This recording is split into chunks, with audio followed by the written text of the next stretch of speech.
One guy's seen it, the other guy hasn't. First guy's gonna tell the second guy all about it while they both get drunk.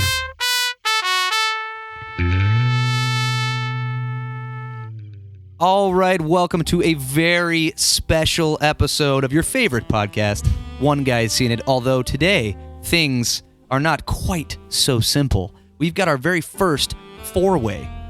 Boys and girls, ladies and gentlemen, or however you choose to identify, we have a four-way. We've got a very special guest, Mr. Corbin Mosley, making his debut on the podcast. Tell the world about yourself, Corbin. What is going on, everybody? Tell us. Yeah, we know what we should do. We should have, like, every time we bring somebody new on, like 3 questions for the new person. Okay. Ooh.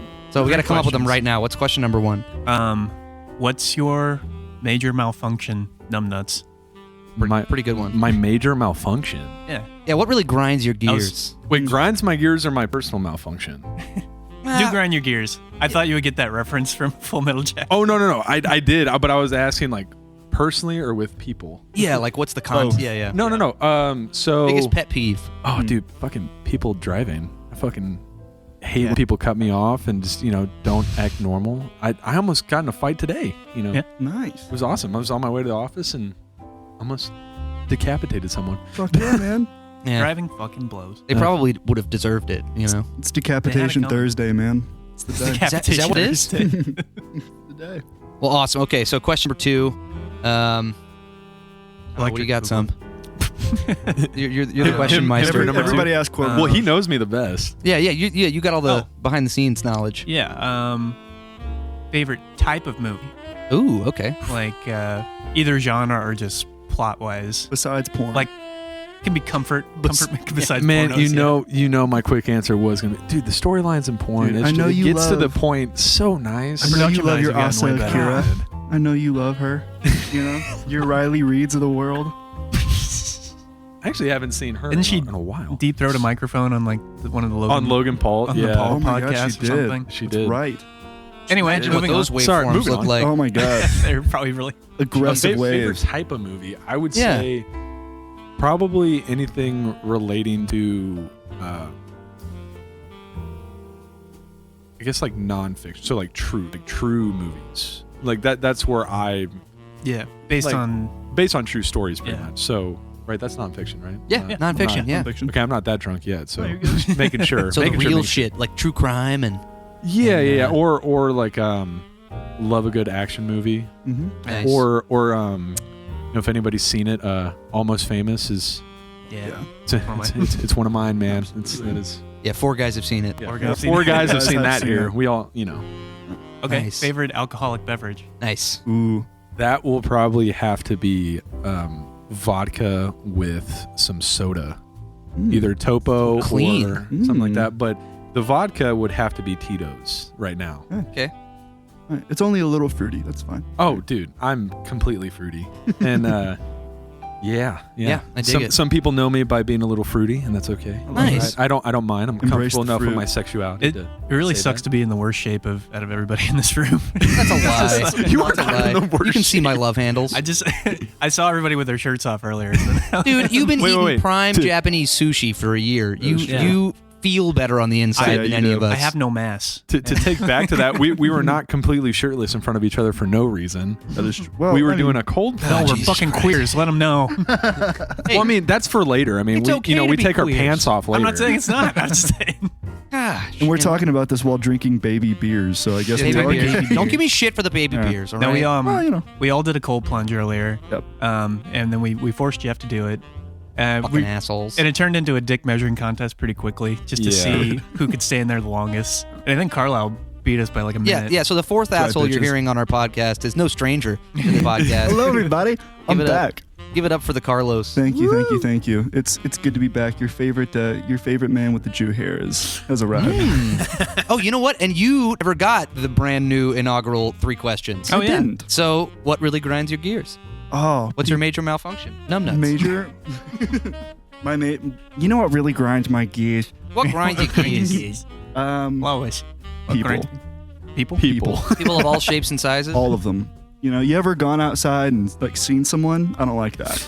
I don't like it when I see it. The either. fuck is everybody doing out there? You know, like go back inside. This is my time. Yeah. This is like a had your Jerry time. Seinfeld bit. It's like, what are people doing? Why are they out here? Peanuts on airlines. You ever seen it? Dude, Jerry's in some hot shit right now. What do you- Did what- you guys what hear happened? about the like people walked out on his commencement speech? I forget where he was doing it. It was like I don't remember if it was an Ivy League school, but he was doing a commencement speech. Oh, I saw a bit of that. Yeah, like people walked out because I don't really know the details, so I shouldn't be talking about it on a podcast where people might actually listen. But I think there's like something having to do with because he is Jewish. He and his wife are, I believe, and I think they are funding part of the situation with Israel. So there's all the Israel protests, Palestinian protests going on campuses all over the country right now. So I don't know if he made some kind of comment or what. People, I think, started booing him and walked out. And yeah, I got to look that up on YouTube. I'm sure that'll be fun. He also bueno. he dated a 17-year-old when he was like in his late 30s or something I like did that. not know that. Didn't know Yeah. that. That just came But out, right? No, I mean, it was Or is- out at the time. Oh, really? When he was on Seinfeld, he was dating a 17-year-old. Insane. Yeah, crazy. and of course, he still But paid $1 million honestly, the an commencement- episode. Yeah, of course. I saw a clip of the commencement. It was pretty good. Like, it was a very... So you know what I'm talking pretty about? There was Yeah. nothing. Okay. I mean, I I don't know didn't any see of the the walkout, but I details. had heard Well, that. I read the... There's like a headline. Well, or that something. grinds my gears. Yeah. Sorry, That's we're what not grinds talking my about Jerry gears. Seinfeld. We're talking about no. Carlos. Oh, this got interesting. I'm interested. Oh, and by the way, I forgot to say, we're all in the same room. I'm not in Japan. We're all sitting in the same place, and it's very, It is very pretty nice. magical. That is I can right. see their kneecaps. It's really strange. And this is why we're all gay today. Wait, no. we what will is- be getting what's- naked later. We will. What's the vine? Why are you gay? It's like Why the- are you running? Why are you running? No, she's like, who says I'm gay? You are gay. You are gay. Two bros chilling in a hot tub, 5 feet apart because they're not gay. They're not gay. Did Okay, you see, wait, what were the other two? Oh yeah. your so- favorite type of movie, I believe. Favorite type favorite movie. type of movie. Favorite type of movie? I'm going to go with psychedelic fuck brain movies. You're gonna have to elaborate. So I want There's a you. genre. There's a genre for that, and I mean like. By that I mean like just weird David Lynch kind of stuff. You know, the Okay. stuff that you'll be thinking about for the next 2 weeks because it just Okay. sits there and you're just lost and trying to understand everything about it. Carlyle and I, we partook in something that may or may not be legal. And hey, it's legal. It's legal in a lot of places. It's legal. But anyway, we sat and I showed him this thing. I showed all my friends that partake in this kind of activity.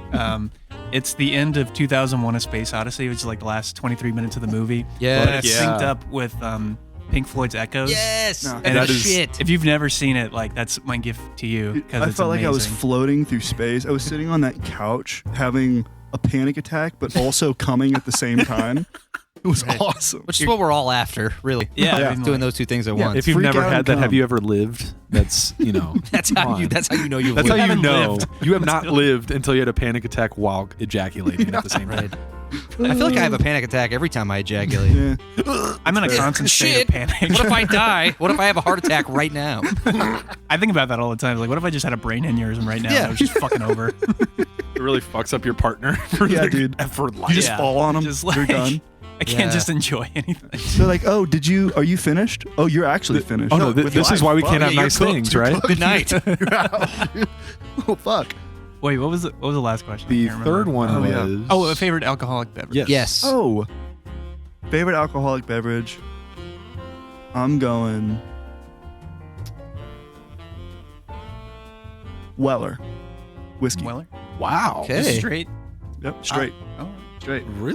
With a big circular cube, Yes, whatever you call it. that was my yeah. next. That was my next Yeah, question. big Those are circular cool. cube with a nice, nice glass, a little thicker on the outside, so you can fit You're- more. Nice. I like high my glasses society. like I like my You're- women. You know what I mean? Wait, say that one more time. I missed I like that. I like my glasses like I like my women a little bit thicker. A little bit thicker. Little, Little something to and hold on frosted. to. Something to hold on there. to. Some you know? frosted. Yeah. Some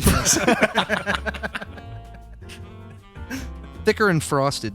Thicker and frosted, dude. Frosted tips. Well, and then you also smoke the cigars, right? So course. you're living the high society Of course, type. dude. Yeah.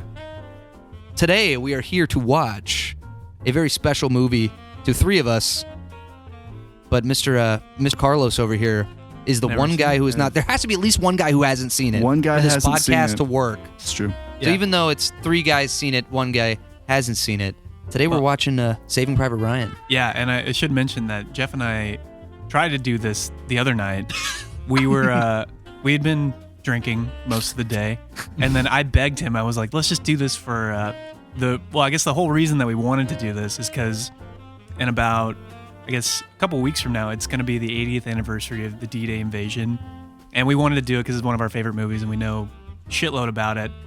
And I was telling Carlyle, I was like, yeah, we had this failed experiment of trying to do Saving Private Ryan, because we spent an hour just talking about the opening scene. Because it's so good. There's so much to talk about. Like, you can't just gloss over it, you know? Yeah, there's a excited. lot of detail, and like I know a lot of the backstory and some of the production stuff, so it just got lost in the sauce. But then I mentioned it to Carlyle, and he was like, oh, I've never seen that movie. I was like, fucking perfect. See, it was meant to be. And then I found out today what we were doing. I was like, oh, it's gonna blow his mind. This is gonna be fantastic. Yeah, because you've grown up with this movie too, right? I'm sure you've seen it. Oh my god, it's like one of my times. top 5 favorite movies. We talk about it all the time. Mm-hmm. And this was a couple years ago when that whole like Facebook thing, like tag another guy and you have to do your top 10 favorite movies, or and if you don't, you're a real queer. I had to stop doing that because I think the George Floyd riots were happening, and it was like the blackout thing. Yep. And I was like in the middle of doing mine. I'm like, I'm just not doing this anymore. Yeah. And I think I ended because I was gonna do it, and then for whatever reason I just, because you have to nominate a person every day you do a movie, and I'm like, shit, I don't even know 10 people.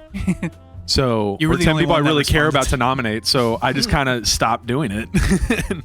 But no, it's gonna blow your mind, man. I'm pumped, dude. No, I'm it's, fucking stoked. This is one movie that I've always been told that I have to see my whole life, and Yeah. I've just never watched it, and I never knew why until now. It's a classic. Well, and I think the action scenes, I really, and it's like meant to portray the horror of war and all that kind of stuff, but like the action and the sound effects are so intense and so like pitch perfect to, well, to kind of get you invested into the just place, just try to experience. Because they're bringing you into a whole other world Yeah, for this movie. I've heard. yeah, and there's something cool. Well, this is one little piece of trivia, but it adds to the thing where, so with the, they use squibs and like, so they have like the effect of like seeing the thing come out, the actors, it's like better for reactions to the gun. Right. But the one thing that they did was, so they would rig up someone's rifle, and when they would shoot, the squib would go off. There's a little like remote indicator in there, so when they shot immediately, the squib would come out. Holy crap, Whoa. I didn't know that. So there's like really cool like technological things, and he just went the extra mile, because like you can always do that stuff, but it was just, he was really invested in making it as authentic and realistic as humanly possible. And who directs it?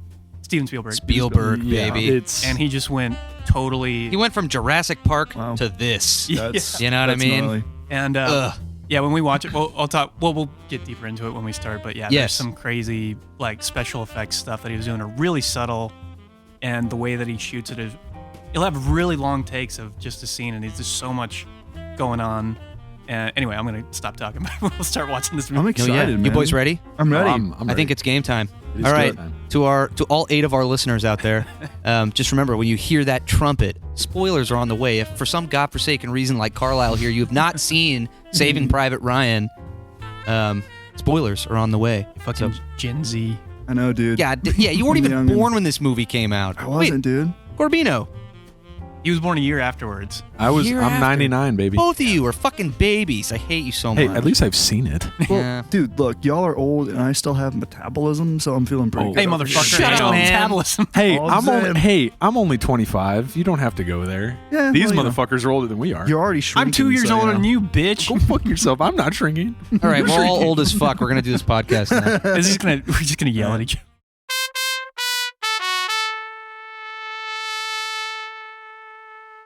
All right, we are back with another episode of One Guy's Seen It. Although, again, we've got this really special, fancy situation going on. We got 4 guys. 3 of the guys have seen it. 1 guy hasn't seen it. So it's only fitting that we start with Carlissimo. Sir, overall impressions of Saving Private Ryan. Well, I was the one guy who hadn't seen it, and now I am the other guy who has done seen it. You're done seeing it now. Yeah, We're judging you really hard, so this better be good. Yeah, sounds good. Don't We're fuck literally up. all staring Don't at you. fuck Yeah, up. no, seriously. Let me take a sip of beer first. Okay, first impressions of the movie. Well, I want to give my thoughts on the first scene first. That's what I want to get into. Okay. I think my thoughts on the first scene. It's been a long time since I would say, experienced something that intense. I mean, that was a lot, and they throw you right into the fire. Oh yeah. And it was good, and you're right in it immediately, and that's really the only way you can prepare yourself for the rest of the movie. Yeah. Is you just have to throw yourself immediately in it, and that's one thing I kind of noticed that Steven Spielberg was doing with it is you can't really lead up to it. You just have to fucking go. Yeah. So yeah, I thought it was really, really intense. I thought it was really well done, and all the little minute details. And this wasn't really a small detail; it was a big detail, but. What I thought was really cool was having like the, I don't know what they're called, but the anti-tank metal fucking whatever they are. Oh yeah, on the very front of the X beach. things. I still don't know what those are called. Yeah. Oh Yeah. You can't miss them though. You can't Anybody miss seen the them. movie? They're the big Oh, yeah, fucking on the- metal X things to on the prevent the beach. tank. Oh, yeah. on the beach. At the very Just, beginning, yeah. But just by those Yeah. being there, it also tells us other sort of backstory about World War II. Also explaining what really happened. Like, oh, they knew they were coming, so they fucking prepared. Oh yeah. I thought that was just interesting. But yeah, it was very apparent, very quick that they did their research. Yeah. That was one big thing right off the bat. But yeah, overall, the movie, I mean, I don't know what you could have done better with it. There's really nowhere else you could go with it. It was very, very... I think It's a classic for a reason. Yeah, it's a Yeah. classic for a reason, for sure. That's a perfect way to describe it. Everything that happened in it was for a reason. Every line, everything. Even like the, just the coffee scene. there was Like that. just the guy couldn't catch a fucking break. With It's Tom just- Hanks and the coffee maker. Yeah, at Tom the Hanks end. and the coffee maker just couldn't catch a break. Just a little other detail that's just like, hey, Yeah, and to that point, maybe it's just because I'm hungry and haven't eaten all day, but I couldn't stop thinking the whole movie. You get that really quick scene right after G-Day, after they're taking the beach, and you pointed this out, but I've always noticed it too. It's always deeply affected me. It's like roast beef and cheese sandwich that everybody's eating. Yeah. Oh man, it's a damn good looking It looks sandwich. amazing every time. It's really the only food you see in it the whole time, right? Yeah, you don't. Oh no, Caparzo's eating the apples. Yeah, that's that's right. right. The apples. Food It equals spits 'em death in out. this movie. Yeah. You didn't even eat them. You just spit them Oh out. yeah, just like rotten apples. Take a bite. Spit it out. Guys, he was doing it for family. Come on, man. Right. Got blood on it, man. Family always ends up killing him in some one way or another. It's either that or the Fast and Furious series. He's going down either way. Yeah. Yeah. don't Well, know. Corb, I know you haven't seen it in a bit either. What were your thoughts returning to it? God, man, before we watched it, I reiterated that, every time I watch it, even when I was, a wee bop, and then, until now, I still get like nervous and fucking. Even when you know it's coming. Oh, Just like, like even the when stomach's you like know yeah. it's coming, and I can't even imagine, Like the reality of that. yeah, like Yeah. living with that, and I'm just watching like, oh shit, like, oh, man, you imagine if that should happen? Yeah. But I mean, I'm having like a panic attack watching the opening scene, and I'm like, man, I got no idea what the hell that's really like. Yeah, and it didn't help Yeah. that we're watching it in. For anybody who doesn't know, we're watching it in this badass like attic converted into a entertainment and like media studio. Watching it on a fucking 100-inch 4K TV with literally full-on Dolby Atmos surround sound. Yeah, like we this got is the- probably about as immersive as you could possibly get watching a war movie. I is felt in this those fucking grenades, room. dude. I felt Oh, all yeah. of them. Yeah. Holy shit Yeah. balls! You and I were noticing sounds we never even really heard Shit, before. I've never crazy. heard, dude. And like the rumble, because the subwoofer on the floor, there's kind of like a hollow thing with the way this thing is worked. So when there was a really low rumble, it shook the whole floor, and that really just like, oh shit. Yeah, man. And like things that like, even at the end when they're hearing the tanks approaching, you could hear the rumble. So, and it's another reason I think it's the best sound design ever It done. felt like it was coming at you. Fucking Yeah. A. And yeah, oh god. Okay, Yeah. so Sorry, I interrupted Corbino. Yeah. You were, No, you were you're- giving your you're overall all good. thoughts. I mean, honestly, it's one of those movies where you watch and it's like your point, like how, like there's nothing really necessarily wrong with it. Now, you could point out stuff and you're kind of nitpicking it a little bit. Yeah. But I mean, down to the acting, the, how the scenes are, how it's shot, everything had its own, pretty much cinematic masterpiece to this movie. Everything had its own niche. Like the acting part of it, there are certain scenes where that was it, or the way it was shot, or just like everything about it was just incredible. And every time I watch it, I'm always in awe. It's like kind of how like it's hard. It's like hard to shit on a documentary because because it's just what happened. Like, how can you really shit on something that's like, we're just telling a story of what happened? It's like when a movie is done so well that it feels like a documentary. That it literally feels like you're living inside of the shit. Like, well, I can't hate on any of this because it just happened. Yeah. Like, I was just there while it was happening. The only people who can hate on it are the ones who were there. Yeah, basically. yeah. Well, all the fucking vets that were there that were like, yeah, this sucked. I don't want to be in this theater anymore. Yeah, so I feel like the best way to move forward with this whole deal is to pass it off to Sumner, who is the quintessential Saving Private Ryan expert. He's going to guide us through our movie reminiscing experience. So some take the reins. Yeah. The quintessential no pressure. Gambini. No pressure. Yeah. Well, I did want to talk about the Harvey Weinstein thing real quick. Okay. Because there was a thing. So in the Oscar campaign for this movie, which was favored to win pretty heavily, it ended up winning Best Director, like Best Sound. I think it won 5 major Oscars in general for major categories. But the thing was, at the time, they had The Thin Red Line, which was up against them at the time. So another World War II epic in the Pacific Front. And so Shakespeare in Love was up for a Best Picture nomination at the time. And so what Weinstein did was he kind of like did a smear campaign on the movie and basically said that, like, look, it's an amazing movie, well directed, acted, whatever, but it's just really the first 25 minutes. The rest is just kind of just war, patriotic bullshit, like trying to just smear the campaign for the Oscar. And the thing with the Oscars too, a lot of the voters, they're having to go over like 200 movies, so a lot of them don't end up seeing every single movie on the list.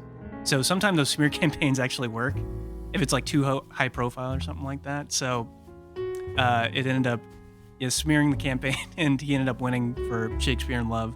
Just another reason to hate Harvey Weinstein. Dude, Fuck that shit. Fuck Harvey, that guy. dude. Anyway, Fuck that's that guy, my man. only thing about. We don't have to keep talking about Harvey Weinstein. Him and Dan Schneider. Fuck those two. Yeah, dude. Dude, you've seen that? Of course. You guys seen the fucking Yeah, Nickelodeon? dude. Oh yeah. That's a whole other I was podcast. about to ask y'all earlier if you'd seen it, but I wanted to wait until we got on this podcast to ask you about Whole it. nother- That's whole a nother whole other podcast. one, dude. Okay. Yeah, that's. 'Cause I haven't seen it yet, but I mean, you guys grew up with Nickelodeon, right? Like, you yeah. grew up watching Nickelodeon? Yeah. It ruined Drake and Josh for me, man. Drake and Josh, Joey 101, iCarly, all that shit. yeah. Dude, Yeah, Whole nother It's a show. podcast. It is Whole nother fucking- podcast. Oh, sorry. Did you okay. see the new Kevin Spacey thing that's out on HBO? Yes. No, but I want to. Dude, I watched the it's- first like 10 minutes of it. How is it? It's about what you'd expect. Is it intense as fuck? You know what? There's a thing I don't even want to say about what one of these guys accused Kevin Spacey of doing because it relates back to this movie. Oh God. I'm Wait, kinda this interested movie? now. So, Well, now you have to tell us. No, you have. okay, well, because this is a claim, and I read this in an article. I don't, because I think it's in the documentary, because I think that's why it got talked about. But basically, this guy went to like a screening of Saving Private Ryan with Kevin Spacey, and I guess they were in like some kind of isolated area. And basically, he claimed that during the first 20 minutes of the movie, Kevin Spacey was like touching himself to what was happening on screen, Ew. Oh Holy shit. which is a pretty damning indictment if that's true. It disturbed me, and that made me. He's not having a panic attack. Yeah, I didn't even want to talk about that because I just like ruined my Sorry. brain. Whoa. I didn't want that to be floating around in my That's head. gnarly. But now I I am give it all glad you to you. told us though, because now we know that Kevin Spacey likes that stuff. Anyway, Well, Yeah, so anyway, World War II was a justifiable Ew. war, etc. yeah, Okay, so let's start with this opening scene, right? Because we got a 25-minute masterpiece yes. of cinematic storytelling and Yes. practical effects. Sumner, go. dude, I mean, Well, we do the framework. So I mean, we get all the stuff in Arlington Cemetery at the beginning, and Right, then we get the, right. We get our the opening shot of scene. the old man breaking down in front of the grave, and then kind of get like the close up of his eyes, and then we're thrown right into June 6, 1944, Dog Green Sector, Omaha Beach, Right. and then we're just in it on the boat with the guys, and then it's just really just getting off the boat at that point, and like you said, Corbin, like just the intensity builds for so long. There's guys like puking over the side, and just like the humanity of what it's like to just be on that boat. Yes.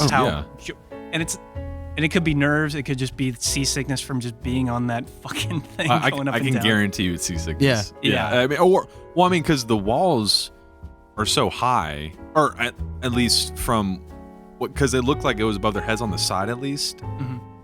I get, or like right at eye level. It's like, but if you got up like a little bit, it's probably like 8 or 9 feet. Yeah. Yeah. And those boats were not very well designed. Oh, And no, this you was probably the felt first, This was the everything. first application, like the first usage of them in any kind of real world situation. Yeah, So and- like, And I think they had to drive quite a while offshore. I mean, it wasn't close. It was a couple miles. Yeah. I think Yeah. you're right. So I mean, yeah. imagine not being able to see the horizon, bumpy as fuck, like going to Probably die die. pretty yeah. much. Like Yeah, I mean, the this only is information you have is there might be resistance. Yeah, that's all you got.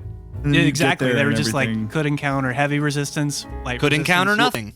Good luck. We'll see what happens. yeah. But sorry to.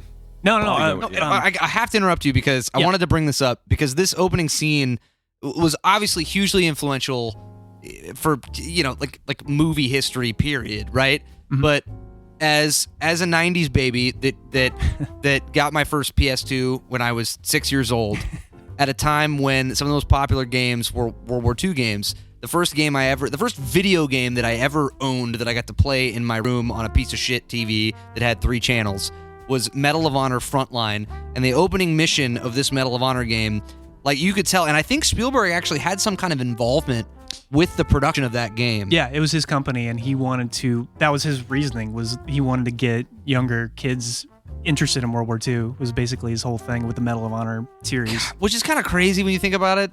Like why do you want me, a 10-year-old child, to be reliving this horrible fucking day? Well, I think a part of that though is like there's a big movement with like education, and I'm just talking out of my ass, but like at the time, interactivity was a way to get kids to like learn right? Yes. In a way, and like you thought that would have been a great way to get kids interested in this time, or not even just World War II, but just military history, U.S. history, all kinds of things. So I just kind of ballooned from that. I get that, and it's really bizarre. So like, I almost want to force you guys to see the opening mission of this game. Because this game came out in 2002. We're talking about early PS2 days. PS2 days. Pardon me. We're talking like really rudimentary, 3D graphics. But if you play this opening mission, it is almost like shot for shot the opening of this movie. Yeah. Like you just played it with me the other night. Yeah. Like they've got the same shots in the boat with the guy throwing up. Same shit happens. Like the beach scene looks the same. Like it's fucking banana. So my whole point of this was that not only like the only reason this movie means so much to me and I've seen it so many times is because I had that interactive element. Like I saw this movie and then played the game and was like, now this shit is really cemented in my head. Like I know way more about the invasion of Normandy than any 10-year-old should have ever known because of this movie and because of that video game. Yeah. And anyway, that's well, I where mean, like I'm if at. you're of our age bracket, and it sounds silly to say now for people that don't know anything about that, but I mean, like in that time, if you played first-person shooters or you just played video games in general, there were so many World War II games from like 99 all the way up until like 2005. Yeah. Dude, That was just like cornered the market. Yeah. If you were playing a game, it was just World War II based stuff. Right. And I I just started didn't really thinking grow up about with that. Wait, go ahead. I just didn't really grow up with that. Yeah, you didn't You know, have like it. all the games that were being like created when I was growing up were all honestly, it was just all like NBA 2K and Madden. That's when it and started to take off. That's when it all started to take really off, got- kind of around my time, and there was really not much. All it was Call of Duty, and like the only thing I really remember from that time was like Modern Warfare 3 coming out. Yeah. Well, and And- that's when Call of Duty got its start, was in Yes, World War II, Modern for like right. 6 or The 7 first games. one. But then I played the Call of Duty World War II game, and that right there is really the only Yeah. sort that of was game. They were like going back to their roots with that game a little bit. They were trying to like dial it back from like Advanced Warfare and all that kind of stuff. An homage. And like Yeah. the whole reason I bring it up is like I started thinking about why, right? So you're talking about like the birth of first-person shooters, right? Which as a genre of video game is one of the biggest in the world now. Like there's so many first-person shooters all over the fucking place. Why was the first huge slew of games all World War II shooters? And I was thinking about it, and here's my theory. What we were just talking about earlier, which is that this is really the only war in American history that we can all kind of collectively be like, yeah, everything we did, we were justified in doing. Like we should have been there. That tyranny needed to end. We had a right to be there. And when you're thinking about like video games as a medium coming up, right, and a game where like you're literally murdering people in a video game, you're murdering them. The whole game is just you murdering people, right? Like how, as a game company, as an industry, can we make that more digestible right out of the gate? Let's make it justifiable murder, which is why I think World War II was a perfect place to start. You know what I mean? That's my theory. I don't know. Killing how much Nazis is like not many people are going to raise their eyebrows. Yeah, at killing who's gonna Nazis. get? Who's gonna fucking lobby the government about virtually killing Nazis? Nobody, because And I remember fuck 'em. Remember when we were kids, we were like, why didn't they come out with a Vietnam game? Like we would always like Exactly. And that was like the thing. It's like, well, Vietnam is more of a gray area. You gray can't- area, blurred lines. It's like, it's like, oh, we're killing Vietnamese. It's like, well, they're not evil people. Right. They got invaded, and it's a hard. But I mean, World War II, you can wrap your head. It's like good versus evil, and like with this movie, it tries to show like shades of gray, in like both sides, even by circumstance. Even though your morality and your ideology are correct, you can still fall into evil tendencies, or just like. I don't know. From what I'm hearing so far, video game wise, World War II is like a bad ex-girlfriend, and Vietnam is like a sticky situation. Oh yeah, it's a sticky situation yeah. that's never even really happened. There's like never been like a Vietnam situation game. ship that wasn't quite there that damn near made it, but it ended on very bad terms. Oh yeah. World War II is a cash cow that nobody expected it to be. Yeah, and it was. There were so many games that came out in such a short amount of time that it would literally within like 7 years, nobody wanted another World War II game ever again, and there really haven't been any. No. Even when Call of Duty, It was so played out. Yeah. Even by the mid 2000s. we're tired. you People knew- got tired of virtually shooting Nazis. Nobody thought it could happen, but it did. Well, yeah, and you knew pretty much every mission that was going to happen. You kind of had to go out of your way to do like fake, like Something fake new. battles, Yeah. to make it like, oh, hey, it's different. Which is why Wolfenstein happened, right? Yeah. Like, God, I people, forgot about dude, Wolfenstein. people are so bored. Flop People are so bored with bad. killing Nazis in a historical way. Let's make some weird sci-fi version of Nazis. Aren't they like Wolfenstein, the vampires or some Colossus shit? or Yeah, the like- Wolfenstein, the whole Wolfenstein backdrop was that like, because there's all these conspiracy theories and some weird evidence that we could really get into in another podcast that Nazi scientists were doing all kinds of weird human and genetic experiments. They were. In Anyway, we don't have to get into that. In the concentration Let's get into camps. this. Let's get into Well, this for sure. there was some fucked up shit going on in these concentration camps, man. Not to the level of like sci-fi Wolfenstein shit, but they were doing tests on, the Jewish or just whoever was in the concentration camps that they couldn't ethically do on anybody else. Right, yeah, And you they gotta- didn't have anything. So like, and this is gonna be fucked up to say, but I mean, there was a lot of medical advancement that came from that because people couldn't test on people before then, and And they did. the U.S. government and a lot of other governments paid Nazi scientists we'll forgive your crimes if you give us your your studies. So that we Yeah, can that free wasn't- And that's kind of like a Yeah. side note. That wasn't okay, but No. please come work for us. Yeah. Basically, is what happened. So Which is how we got the nuclear bombs. So we were to the viewers, to the listeners here. We were talking earlier about video games and stuff, and I was telling my lovely, beautiful cousins over here that instead of playing video games, We're sexy. that I never really. He that went I played a outside couple. and he touched grass. Well, no, He actually Yes. had a life, and we were all inside being like, "Oh, dude, look at this shit." You didn't spend your entire he had sex childhood with murdering girls and virtual shit like Nazis? You kidding me? You don't want to join us doing that? What the hell, only sometimes, but in real life. Oh. So dude? Have you? So basically, what I do now and what I used to do and still do is like I go on YouTube and I find different video games that I might be somewhat interested in. A lot of them being World War II games, and I just watch the full gameplays. And Wolfenstein was one of them. Nice. And the only scene I really remember from it is the dude like getting his head chopped off and they put it back on a body, and then there's some crazy like Nazi science shit going on. That's all I remember from it. Yeah, dude. Yeah, but it's very different from Saving Private Ryan. Oh yeah, yeah. Oh yeah, I'm still very, watching this very movie. different. All right. I was Yeah. expecting that from Saving Private Ryan. Yeah. Frankenstein wolf Speaking of monster. which, Frankenstein. we have to talk about this movie. Yeah, Yeah, we yeah, were yeah, getting all right. completely Yeah, off track Whataburger, right now. Sorry. we got Beginning, I think we're Whataburger already calling so, our guys. name. We got to Yeah, move we on. do. Sorry. Please, yes, take it away. Some, come on. Yeah, go some. Yeah. So I mean, like, so basically from there, as soon as the doors fall, you're basically just assaulted with an onslaught of just chaos, just military war chaos. Like the first couple guys can't even get off the boat. Guys are getting shot and just decimated completely. And we talked about this at the beginning of the movie. It was basically that sector of Omaha Beach had the heaviest casualties of any other sector. And Utah and Juneau were, I don't want to say no casualties, but they had like maybe a couple hundred.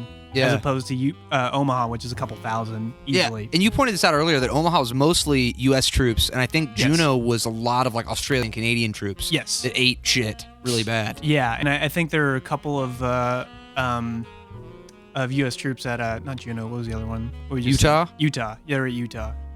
But yeah, Omaha was, I think, largely U.S. But so basically from there, yeah, you get introduced to Tom Hanks's character, Captain Miller. He tries to get Captain off- John Miller. And we get his first The Saint. PTSD kind of whirring sound wave kind of thing, where basically all the sound drops out of the mix, the shutter speed of the camera goes down, and so you get like this sense of PTSD, basically. Yeah. The way I interpret it, you can interpret it in other ways too, but like basically just everything quiets just so you can get the carnage of what's going on. Yeah, wartime disassociation Which is from kind of, reality. is kind of a motif, or it kind of like bookends the movie with the two battles, Right. Basically, and yeah, you just see limbs flying off, and I mean, it's in the Library of Congress because of the scene, because of the relevance to historical significance, basically. Yeah, dude, yeah, he told me that this scene in this movie is literally in the Library of Congress as like a perfect historical representation of what really went down. Holy Yeah. shit. Yeah. And even like the little details of the guys like jumping over the side of the boat, Whoa. and just basically drowning because their packs are so heavy. Right. They're carrying like 100 pounds of Ammo, material. food, well, like Yeah, like basically everything. pretty much everything you need to technically survive. Like Mhm. if you were to get lost from your No. unit or whatever, you had enough on you to make it somewhere. Well, Yeah. Yeah, And and there that's were all why- these things that affected like why so many guys drowned. Like first of all, the weather was way worse than it was supposed to be. Yeah. Like everybody thought that it was going to be clear water, it was going to be easy for everybody to get to the beach, but the water was so choppy, and then as soon as the machine gun fire started, specifically on Omaha Beach, like the reason so many of the guys drowned is like they had to get out because they were taking so much fire, or the boats got stuck on high like sand and Yeah. coral reefs and shit that they didn't expect to be so far back along the coastline. So people are jumping out, having to like wade through the like it was a classic case of Murphy's Law, like And- everything that could have possibly gone So people wrong. were just jumping out and drowning, basically. Pretty much, yeah, weighed down by their own Kinda packs. or getting shot in the water. Yeah. If Well, you don't get Wait, hey, this, this is a cool detail Th- that this is someone just actually- told me. This is a detail. So that's one of the things that is actually completely inaccurate. The Oh. thing with the bullets coming through the water can actually happen. didn't in know like this. this. Oh, yeah, because Because it fucks it up. well, and I think they disproved this on Mythbusters because of this scene. So basically, like when a bullet hits the water, it's got about like a foot or 6 inches, and it just stops entirely. Just something about like the resistance of the water just stops Really? it. So like the fact that it would go through like 6 feet of water and hit a guy in the oh, shoulder okay, and kill gotcha, him, gotcha, like gotcha. totally implausible, would never happen. But if a guy was close to the surface of the If he was water, close to the surface, there's yeah, a it totally chance, could happen. Yeah. And that's really my only gripe with the scene. I just wish that shot was taken out. But But it's such an epic for- shot. from an emotional standpoint, that gives you a sense like there's really no escape from what you're What's experiencing. happening? Yeah. So, No like, way out. so Well, I think in that sense, it really does give you the sense there's really nowhere you can go. Like nowhere you can hide technically, Yeah. because Yeah. I mean, when the scene was going on, I'm like, man, I'm gonna stay in that boat where the driver is and just hunker down behind all that fucking metal. Sorry, this is a little detail, but actually the guys that drove those boats weren't U.S. guys. They should have been British guys Which is interesting. because they had those boats that would take the guys, so they would pick them up. Classic Oh, Brits gotcha. And then they hanging would back just- on the Oh. boats. No, don't. There are gonna be so many If anybody ever listens to this, they'd be so pissed off at us. But Damn Brits. But like at the same time though, like when you're jumping off the side of the boat, you're not close to shore, Right. like No. at all. So, you know, when you're trying to swim through or whatever. Oh yeah, and we And- talk. Oh, I'm sorry. No, you're good. Chime in at any point. But you know, you're either trying to take all this stuff off so you don't drown, or somehow you're getting through. But you're 8 feet. I mean, you're not close. You're having to swim. Yeah, I mean, pretty far you're and you know with heavy gear on you. If you know, if anyone's been underwater, God forbid, with weights on, I mean, you realize how hard, or trying to like hold somebody. I mean, it's pretty much like you have a person on you. So when I was in California this week, we were just fucking around, and we took dumbbells and put them in my buddy's pool. It was like 10 feet deep. And so we had 2 60-pound dumbbells. And what we were doing is we would have the 2 dumbbells. We would go sit on the bottom and try and jump up and get air and see who could do it the most times. Uh-huh. We were just fucking around. You guys are reenacting D-Day for fun. Yeah. But dude, it's so weird. Like when we were watching that opening scene, it was strange, like knowing what it feels like to be completely pulled down right. underwater by like 100 pounds. But that was one of the most terrifying feelings I've ever felt, just because it's so weird. I could not fucking imagine doing that and being shot at with machine guns while Just having no yeah. control over. but with and no like- bottom. Well, and like You the know? level of anxiety and whatever. So you're not, and the last thing in your mind, you're not worried about holding your breath. You're worried about not dying. Right. Yeah. And you're not worried about that. that. So all of a sudden you start thinking about holding your breath. You're already done. You're already like done. Yeah. you're already out. No, that's a great point. Like- That's a really good point, because you're like probably not like, oh, and then like you can't actually get up in time. Yeah. Probably like, You're like, oh fuck. Which leads to an interesting point that was a huge issue on that beach specifically, which is that so many guys, when they got off the boats, had to take their packs off because they couldn't swim. Mm-hmm. And so when you fall in the water and you take your pack off, there goes all your ammo, there goes all of your survival gear, Yeah, your there ration goes or your whatever you have. morphine, Everything. and anything you had to take care of yourself or anybody else. Goodbye. Gone. So you have all these guys getting to the beach with all this resistance and no way to defend themselves. that's a good point for Carlyle too. The morphine thing that you talked about, like a lot of guys had their own personal morphine packs in case they got hit. Right. Hopefully, it didn't hit the morphine when they got shot, but they had their own supply just in case the medic didn't have any for them. Yeah. God. Well, and then That is well, really as interesting. we're continuing to talk about it, because obviously Edward Burns says a funny joke about his stuff later when he gets to the I guess the first section of the beach. Oh yeah, with his but BAR. we'll continue to talk about that. But yeah, man, just when that door drops and you're trying to make it to land. Shit, man. Yeah, and there's so many just even from a technical standpoint, because it's like it's not cut in a way that's like just high intensity like all the time, like kind of thing. It's not cutting really quickly between shots. A lot of the shots really hang for a really long time. It'll like pan slowly over as there's like a platoon of guys just trying to take up the beach, and it kind of holds on that and then it'll cut away. So it's like not an onslaught, but like the sound you never really get away from. Right. And so and in my head, I was like, when I was thinking about this scene, I was just like, oh, it's like constantly everybody's getting shot, like in every single second of the thing. There's really just like they have time to like plan and do things, which is how it would probably be, but like just that sound, that overbearing sound where you can never get a break, Right. is so stressful Which to is listen to. that's what's gonna hold you back too, right? It's like that's like people. I don't think people can really comprehend, and because I've heard guys talk about it, like when there's that much gunfire going on around you, and I don't know how any of these guys came back home and like ever heard anything ever again. I don't know if you guys have ever shot a gun.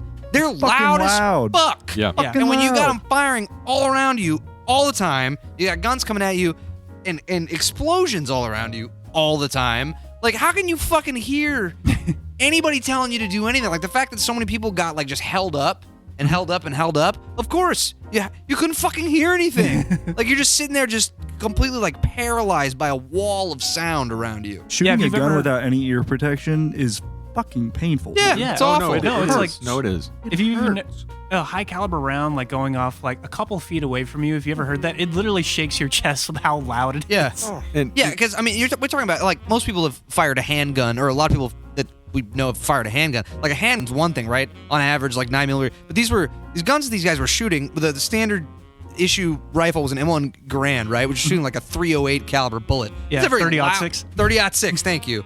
Like a loud, high caliber bullet. that's That's what my going on rifle all is. around you. You can find anyway. Sorry. Yeah, No, and no, that was you're- probably the lowest caliber round you were hearing. Yeah. Oh yeah, and I've been hunting like a bunch of my friends, and we've all shotguns and stuff like Yeah. that. One of my rifles is 30-06, and that motherfucker's loud. It's a loud And fucking gun. It is fucking loud.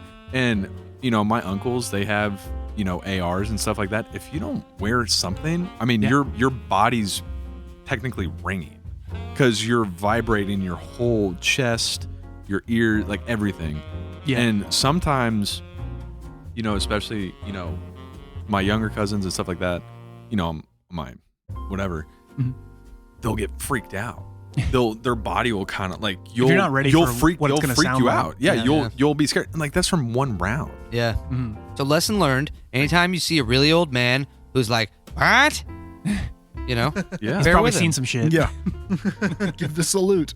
Yeah. So there is one little scene that I want to talk about. So when they're going up, or when Tom Hanks basically says like to the guys like, the whole area's been pre-sighted. We have to move up or we're gonna die. Basically, Yeah. we have to keep moving, and kind of persuades all the guys. There's this great little shot which I think we talked about the other day. It was like the first time I've ever noticed that like when he's running up that beach, it's like in a first-person view because like you're hearing like his breathing and like him moving up this beach. And I said my theory on that is like, so the beaches they had for the movie is not as long as it actually was in real life. So as opposed to running up like, maybe a football field, it was probably like 2 or 3 football fields you're actually running up through. So in real life, you're Insane. going like up, like half a mile, maybe even longer than that, just to get to where you need to go to get to safety. Yeah. That's terrifying. Dude, and that reminds me, I don't know if you guys have ever seen any of the actual footage from Omaha Beach. Believe it or fucking not, there were dudes with video cameras You Oh my serious? God. in 1940. There's Oh, the actual footage exists, yes. You can look up footage. I'm looking that up right now. And it's the footage that still exists isn't quite as high octane, but it's still insane because the beach was so much more spread out, and but can you imagine having the balls to put yourself on a boat with a camera Not a gun. and not a gun and be like, yeah, I'll just shoot, see what happens, and you end up on that fucking beach? It's like, hey. You know what I mean? Anyway, sorry. No, and I think that's what inspired the visual look of the movie. was Right. A lot of those, because that's all they had to go off Yeah, of. yeah. for Well, how else would authenticity. you know what it looked like? Yeah. So, and the thing, this is a nerdy cinematography thing, but the cinematographer Janusz Kaminski, I think he won Best Cinematographer for this, which he fucking Good. deserves. Thank God. But to get that look that he had for the movie, because it was like, originally they had this really high saturation kind of look where like the colors really popped and everything, because they have amazing lighting in this movie. Nobody talks about how great the lighting in this movie is, but it's perfect all the way through. But basically, in order to get that look, that old like aged film look, he took like there's a little cover off of like the lens. There's like a little like a film cover off of there. He took that off, and so it had this raw, grainier kind of feel because he was like, they looked at like the really like high saturation kind of. It just looked wrong. Like all of it, it looked needed a fake. darker Yeah. look to it in order to get a sense of reality, I guess. So anyway, that's the thing. That's pretty cool. About that. Yeah. Oh, but that scene with when they finally get up to the to the beachhead and there's a guy on the radio, and it's all done in one take. It was like there's so many amazing one takes in this movie. Only because there's so much going on. There's so many effects that you have to do. There's so many people you have to coordinate with, and so he's talking to this radio guy, and he goes over to him like a couple of times, being like, "Sure, party," like all that stuff, and then he goes over to Horvath, and the camera pans away, and then it pans back, and then it's just like, it's like just a crater in his face. Face is caved in. Face is You guys caved remember in. that shit? And it's not funny. I'm just like, it's just like, basically like, But it was all in one shot. Yeah. it's all in one shot. So basically, the way that they did that, it was like pan away, take out the actor, put in the dummy, and then just have like, the smoke coming out of it as well, where his face is supposed to be. Yeah, but you got to think though, in the span of that 15-second time frame that he talks to that guy, goes, and then comes back. you got to think that happened to somebody that was talking to somebody. Yeah, turned over, looked And away, that's- and he's just half a Dude's man. just gone. Yeah, Yep. like No, No, and completely. That's one of the things about the violence in this movie. It's not just violent for the sake of being violent. It's violent in almost like an intimate way, and not intimate in the way that, not like that, but it's like when somebody gets killed, like it's really close and personal, and you're like trying to like save his life, like with like Wade in the middle of the movie, like it's very like, you know, put pressure on it, and he's like crying for his mother, and like guts are everywhere. You know, it's like Well, and even guys during the D-Day invasion that get killed like that in these crazy shots, you get at least a little bit of time with them. yeah, You know what I mean? It's not just some Even the guy- faceless character off screen that gets murdered. Like, yeah. Even the guy screaming with like his jugular open and the blood spraying everywhere. He's like, I'm gonna die. Oh my god, like all that stuff. you get enough. Like, it's and- devastating and disfiguring, which is something that like you don't really see that often. Yeah. Like seeing Nobody wants to see that. no, I mean like that it's really uncomfortable, especially like guy's whole skull is caved in. Like seeing that, the first time I saw that, I was genuinely horrified. I was like, and I think it's something to do with the fact that you don't ever cut away from it. Yeah. Like even in the back of your mind, that's just like, oh, that was that guy just a second ago. Yeah. It's really weird. Oh, dude, and I gotta ask you, so because one of the quick shots, there's so many quick shots of like horrible gore and brutality in this opening sequence, right? But there's one of a dude laying with his guts hanging out, right? And he's like crying for his mom.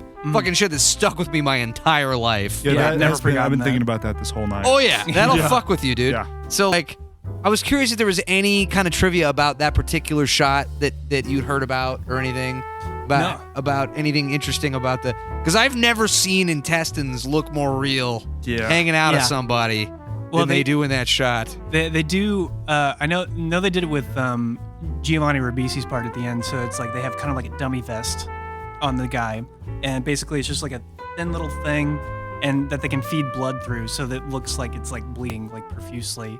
So it just goes over. It's just like a little like like a vest thing that he wears, and that they can feed like the blood tubes coming out. And I think it goes like around his whole body, so it looks convincing enough. Yeah. But yeah, with that one, I mean, like it's just. This is just prosthetics. I really got to give that guy credit for that role. Like him screaming like that is It's for like 2 seconds of screen time that he has is really, really. It stuck with me my whole life, man. That Yeah. one shot of that dude. Anyway. And that's a hard thing when you have to like look at how emotionally resonant everybody is and like screaming their guts out and just like going at it in a technical way, being like, "You did an amazing job with Yeah, that." well done. Well Great done. prosthetics. Really bought it. Really Yeah. bought the whole dead guy thing. Yeah, Oh, yeah. All the people who were laying there dead, screaming and everything, they're fucking awesome. Those guys were well great. done, everybody. No, well done. Another thing, another little detail that I want to say. All the extras that they hired are of the Irish National Guard No way. because they filmed it in Ireland and they needed extras that were able to, take orders from like a big like line of people and just like be just kind of like figures in the background. So they hired the Irish National Guard. So all those guys that you see are. part of I'm the Irish sorry. National Guard. I'm sorry. But how fucking cool would that be? It'd be amazing. Especially Yeah. if you gave even half a shit about World War II. To be on a Spielberg set on a beach pretending to be a fucking World War II soldier, to get all the explosions and fucking fake shit going on around you. Like, that'd be so awesome. Just to experience that. Horrible, but awesome. But the fact that they got that authenticity is real. And another thing with so you see a couple guys with like their legs blown off and stuff. They hired real amputees to do it. So it's like guys with like their legs blown off, and then they just kind of have like the makeup on where their missing limb is. They thought of To everything. give it like so it's not green screen or anything. It's Right. like guys that don't have the leg anymore. So So some of them being real Amputees. real amputees, like real soldiers who have had that happen, and they're just pretending to Yeah. scream. or just to Again. just somehow it happened to them at one point or another. But Yeah. I mean, we're all living in a simulation anyway. Who knows? That really could have been a documentary. We could have been really watching it, But anyways. So they take the beachhead and they blow up with the Bangalore. Yes. Yes. And they get up the hill and basically are able to take and I told you about the thing with like the squibs and like it was like on a remote detonator kind of thing basically. So when you hit the squib in the gun, it would send a signal to the squib on the guy's back and it would blow up as the round was coming out of the thing. So fucking There's cool. a great detail, good. especially when they're doing like these long takes. They kind of need it to happen because it's a thing too. It's like with guns and movies, it always looks fake because a gun travels faster than the speed of sound. So like when you hear the shot, like, and it comes off like a second afterwards, it looks fake no matter what you do. Right. So having that extra touch of it hitting like simultaneously with it. Yeah. Perfectly. Luckily, the average person hasn't shot anyone, so they wouldn't really know. Yeah. You know? Yeah, but I mean, like, if you know anything about guns, it's like not how it would happen. Yeah. Yeah, you blink and you're like, oh, did I hit it? Yeah. And I'm curious, was that industry standard at the time? Did it become industry standard? Was that like a thing? Like these? It was.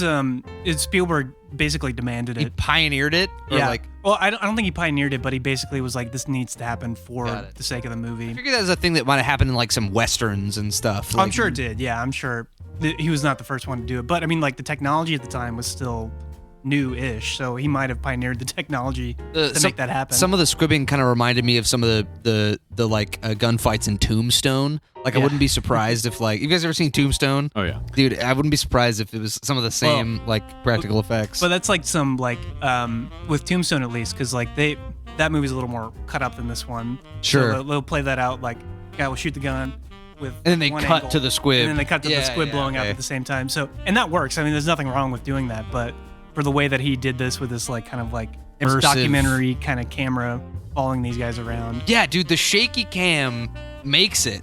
Like, the chaotic shaky cam. If it was, like, beautifully shot, it wouldn't be anywhere near. Like, it makes you feel like you're one of the guys who actually shot it. Like, you're running around behind these dudes just fucking trying not to get shot. Yeah. You know what I mean? Yeah, Crazy. it's really important for that level of authenticity. And so I think the only other thing from that, the only other big piece of trivia that I know is so when they get up, I love that big explosion. We talked about that. When Oh, the yeah, movie yeah. was going on. Yeah, this is It's like a big explosion with the thing. But the other piece of trivia that I wanted to say was so those guys that surrender at the end are basically like, all that stuff. Yeah. And Do you then guys remember that scene, like, early on, when they first get past the bunkers, and those two guys pointing, there's, like, the two German soldiers that come out and they're surrendering. Yeah, they're like, yeah. please don't shoot it. Yeah. Yeah. So this is crazy, because go ahead.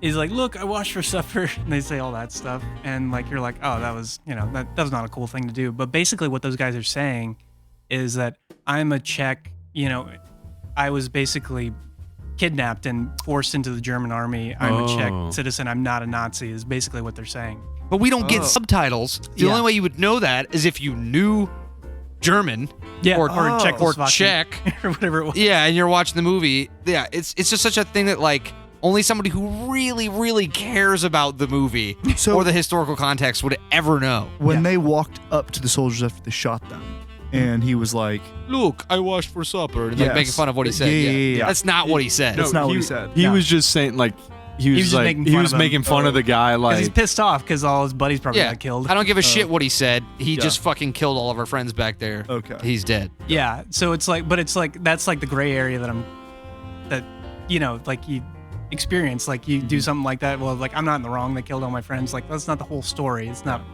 exactly what these. And that's the thing. Like it gives kind of like a weight to that. Yeah, because Nazi Germany invaded Czechoslovakia, right? And then Yes. conscripted a bunch of their soldiers. And Yeah, forced them to fight. No. Yeah, Nazi you're under Germany. our control now. You are ruled by Nazis, and you have to Yeah. fight in our army. Lovely. Holy shit. Hitler was a real nice guy. well, and it was like the same thing when the Hitler youth knife. Yeah. That they said. So like Oh, yeah. that kid, I mentioned during the movie, I was like, how old is that kid? Because he Yeah. does not look that old. And that's the thing. He could have been 15 for all we know. Yeah, insane. and what's that guy's name?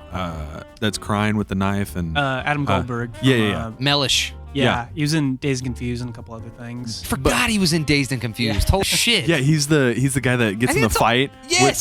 with the dude, I and think he's that's like, the I want to dance. Dude, that's the only other thing I've seen him I in, know. I think.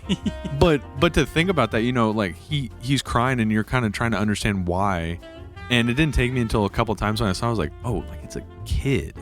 Like, oh, Yeah. Like, But I mean, you just killed a like. You But I just think killed he's, a- he's also weeping because he knows what's happening to the Jewish people. Oh yeah, Like he knows yeah. what that Hitler youth knife means and what Yeah. these children of Germany are being told.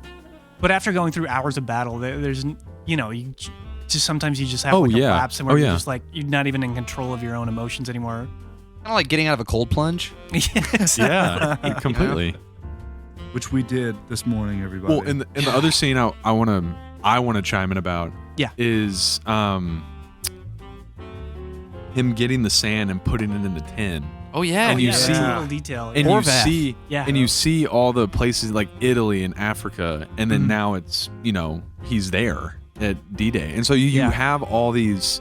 Technically, I survived at these major battles in World War II, and it's almost I kind of take it one way when I saw it the first time is if I carry this, it's almost like I'm indestructible or like I can't be killed type thing. Yeah, this is where I've been, like I can take on anything almost. Well, and it's almost like a good luck charm. Like I've survived the worst of the worst. Like there's nothing that can, it's almost like a good luck charm. Like people that carry rabbit's foots and stuff like that. You carry the dirt where you've been and survive type thing. So I was like, whoa. No, that's a great insight too, because it's like whatever the worst battle you're in, he's like, I'm just gonna take a little bit of this and carry it with me wherever I go. Well, yeah, and at a time too where like you have to think about the fact that like the vast majority of these guys, right, that are fighting in this war, they've never left their hometown. Yeah. Right? Like he's been all over the planet, and like you at a time when you couldn't take fucking pictures with your phone or like look up pictures of the place on the internet. Airplanes have only been around like 25 years, something like that. Yeah, like you're going to these crazy countries you're probably never going to go back to. Like, what do you take with you to remember it? Exactly. That's crazy shit. Yeah, it's yeah, I'm like, it's almost overwhelming the amount of things you can talk about. Yeah, and we have to get past this opening scene because there's so much. I mean, this is so it's funny. So just a little insight. Sumner and I tried to do a podcast about this movie a couple nights ago, and we were much drunker than this, and it was much later than this, and we spent probably twice this long talking about this opening sequence before we realized there's no fucking way we're gonna get through this movie. Or it's like a three-parter. Yeah. Like we're gonna release it every week. So we have to force ourselves to move on. Okay, well then can I say one thing? Yes, please. Yes, please. Paul Giamatti. Oh yeah, we're getting there, dude. That's the middle section that we're almost about. there. Yeah. Actually, that might be pretty much next because that's kind of what I'm trying to. Well, we got to talk about the plot with in the office when they like break. We don't have to spend that long. But basically, right. Yeah. Like basically, the whole plot of the movie revolves around that this guy or the Ryan family have lost 3 brothers. And you see one of the brothers dead on the beach. The whole fucking Omaha Beach was just to kind of set up that one of the Ryan brothers died there. Yeah. Out of shot, out of frame. You don't even know who he is, but that's where the shot ends. Dead Ryan brother. Yeah, so it's like the real intro to the movie is 30 minutes long or 35 pretty much. minutes long. Yeah, and they give a highlight to the secretaries that are basically having to write all these letters the next day. And which we talked about, it must have taken weeks for them to write all the letters that happened on D-Day. Like, just not imagine. No. Just, typing there and just like all these names that are just day in, day out, just being like, this guy died, he did well for his great country, your husband, and like he had a great sacrifice. And then eventually this woman figures out that like, oh, this is the same family that we're talking about. And she basically takes it to the Colonel Army, or what? I forgot what his Chief name of Staff? Chief of Staff, yeah. Well, General Chief of Staff. Was it Bryan Cranston or something? No, so it goes like the whole chain of command all in that one building. Yeah, it starts with Bryan Cranston, who I feel like is probably I don't even know. He's probably like a major, I would imagine. Something like that. He's missing an arm, so he probably lost it in combat somewhere. Yeah. It was before he started teaching, man. Come on. Yeah, right. Before he started selling meth. So the guy that they're in that room with the general, and he's basically saying, he's like, you can't tell where he was dropped. He's probably KIA, basically. So that guy, he ran. You know what I'm talking about? I know what I'm talking about. Because he was actually in the military for like 30 years. You know that dude? Oh yeah. Oh yeah. He's in Under Siege with Steven Seagal. Oh, super cheesy movie. So he ran the military training for this movie, and he also ran it for Platoon. He ran it for Forrest Gump. He ran it for like a bunch of famous military movies. So he basically takes all these actors through boot camp. But wasn't he in the military too? Oh yeah, he was. Yeah, no, you're right. So yeah. he knows. No, he knows like the real hard shit. Like we're gonna get these.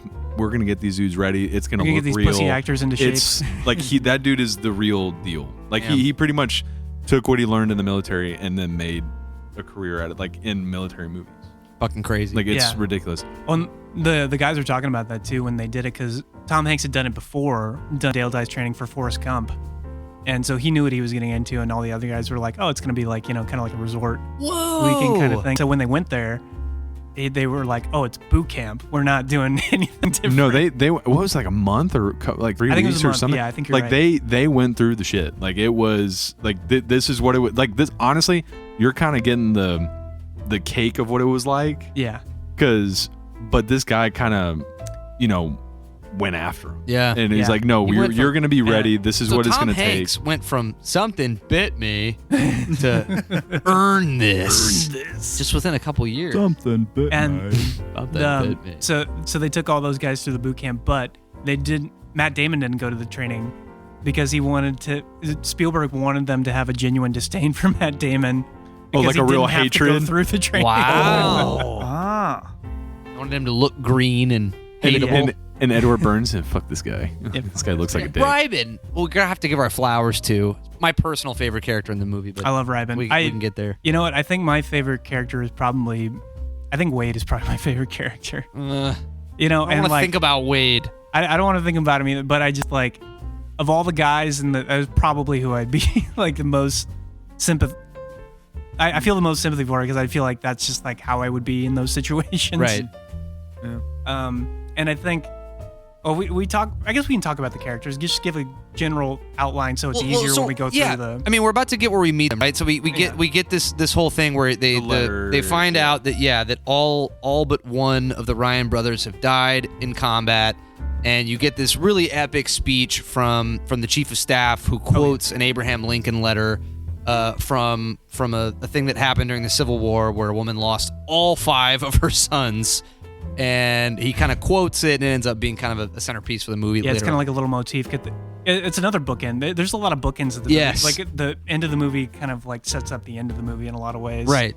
Because they call it back when like Tom Hanks' character is on the ground at the end. Hey, he's still alive right now. He's still alive right now. The audience doesn't. Well, I guess they just watched so it. costly alive on the grandeur of freedom. Or yes. Whatever. Your I can't assuage the pain. Bereavement. That's a word bereavement. I learned from that speech. I can't assuage the pain of your bereavement. Yes. Yeah.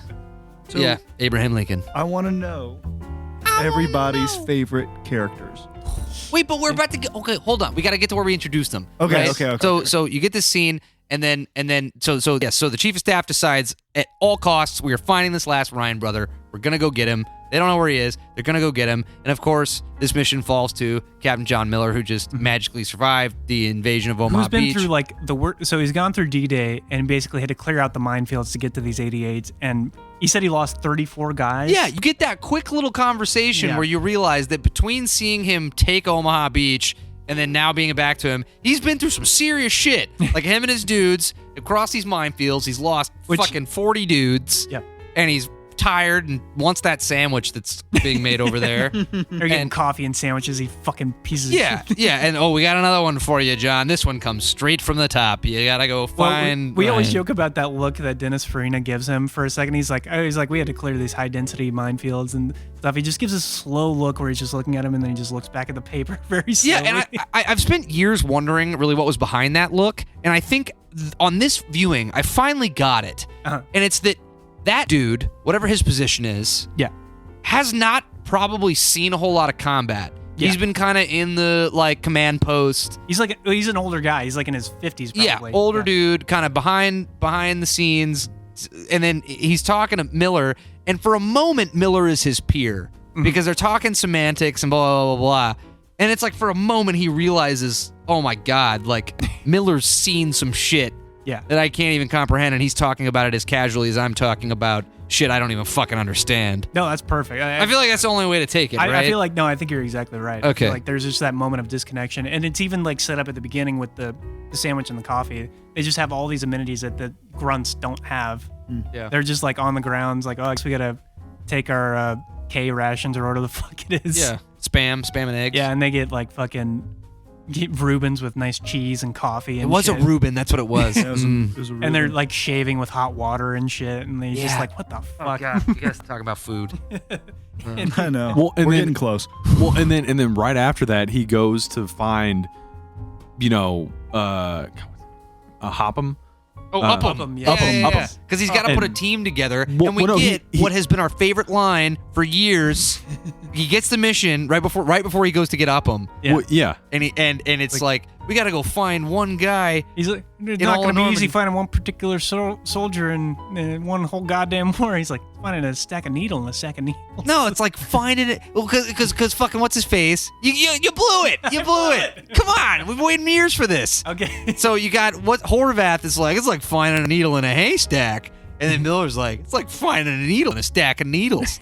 Boom, boom. Boom. I've been waiting for this for years. Well, and then they That's a great casually. line. Well, and then what got me, I've seen this movie so many times, but what got me, really paying attention to it, they're talking about like, oh yeah, like this guy knows this. And he's like, oh no, he died 2 days ago. And then he's yeah. like, oh, what about him? And he's like, oh no, one he of their died this morning. translators or something. Yeah, and he's like, oh, he died this morning, and they just kind of casually just zip over that. And that was another thing too. It's like he was talking about like, oh, I need Bellamy or something like that. I was like, oh, he died this morning. He's like, all right, Mellish then. Like Mellish was this close to like not having to go on this mission. Yeah. Yeah, and what's crazy is just to add even more detail to that, he doesn't even say he died this morning. He just goes, this morning. yeah, Yeah. they're just like, This like happens every fucking day.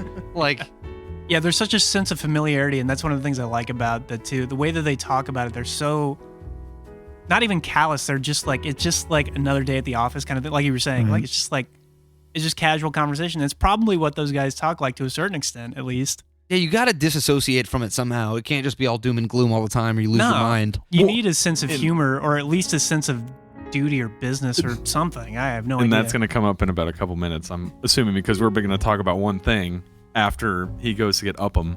Yeah. But my favorite thing about that is that, he goes to get this guy who has no idea, like he says in the scene, he has no idea what he's in for.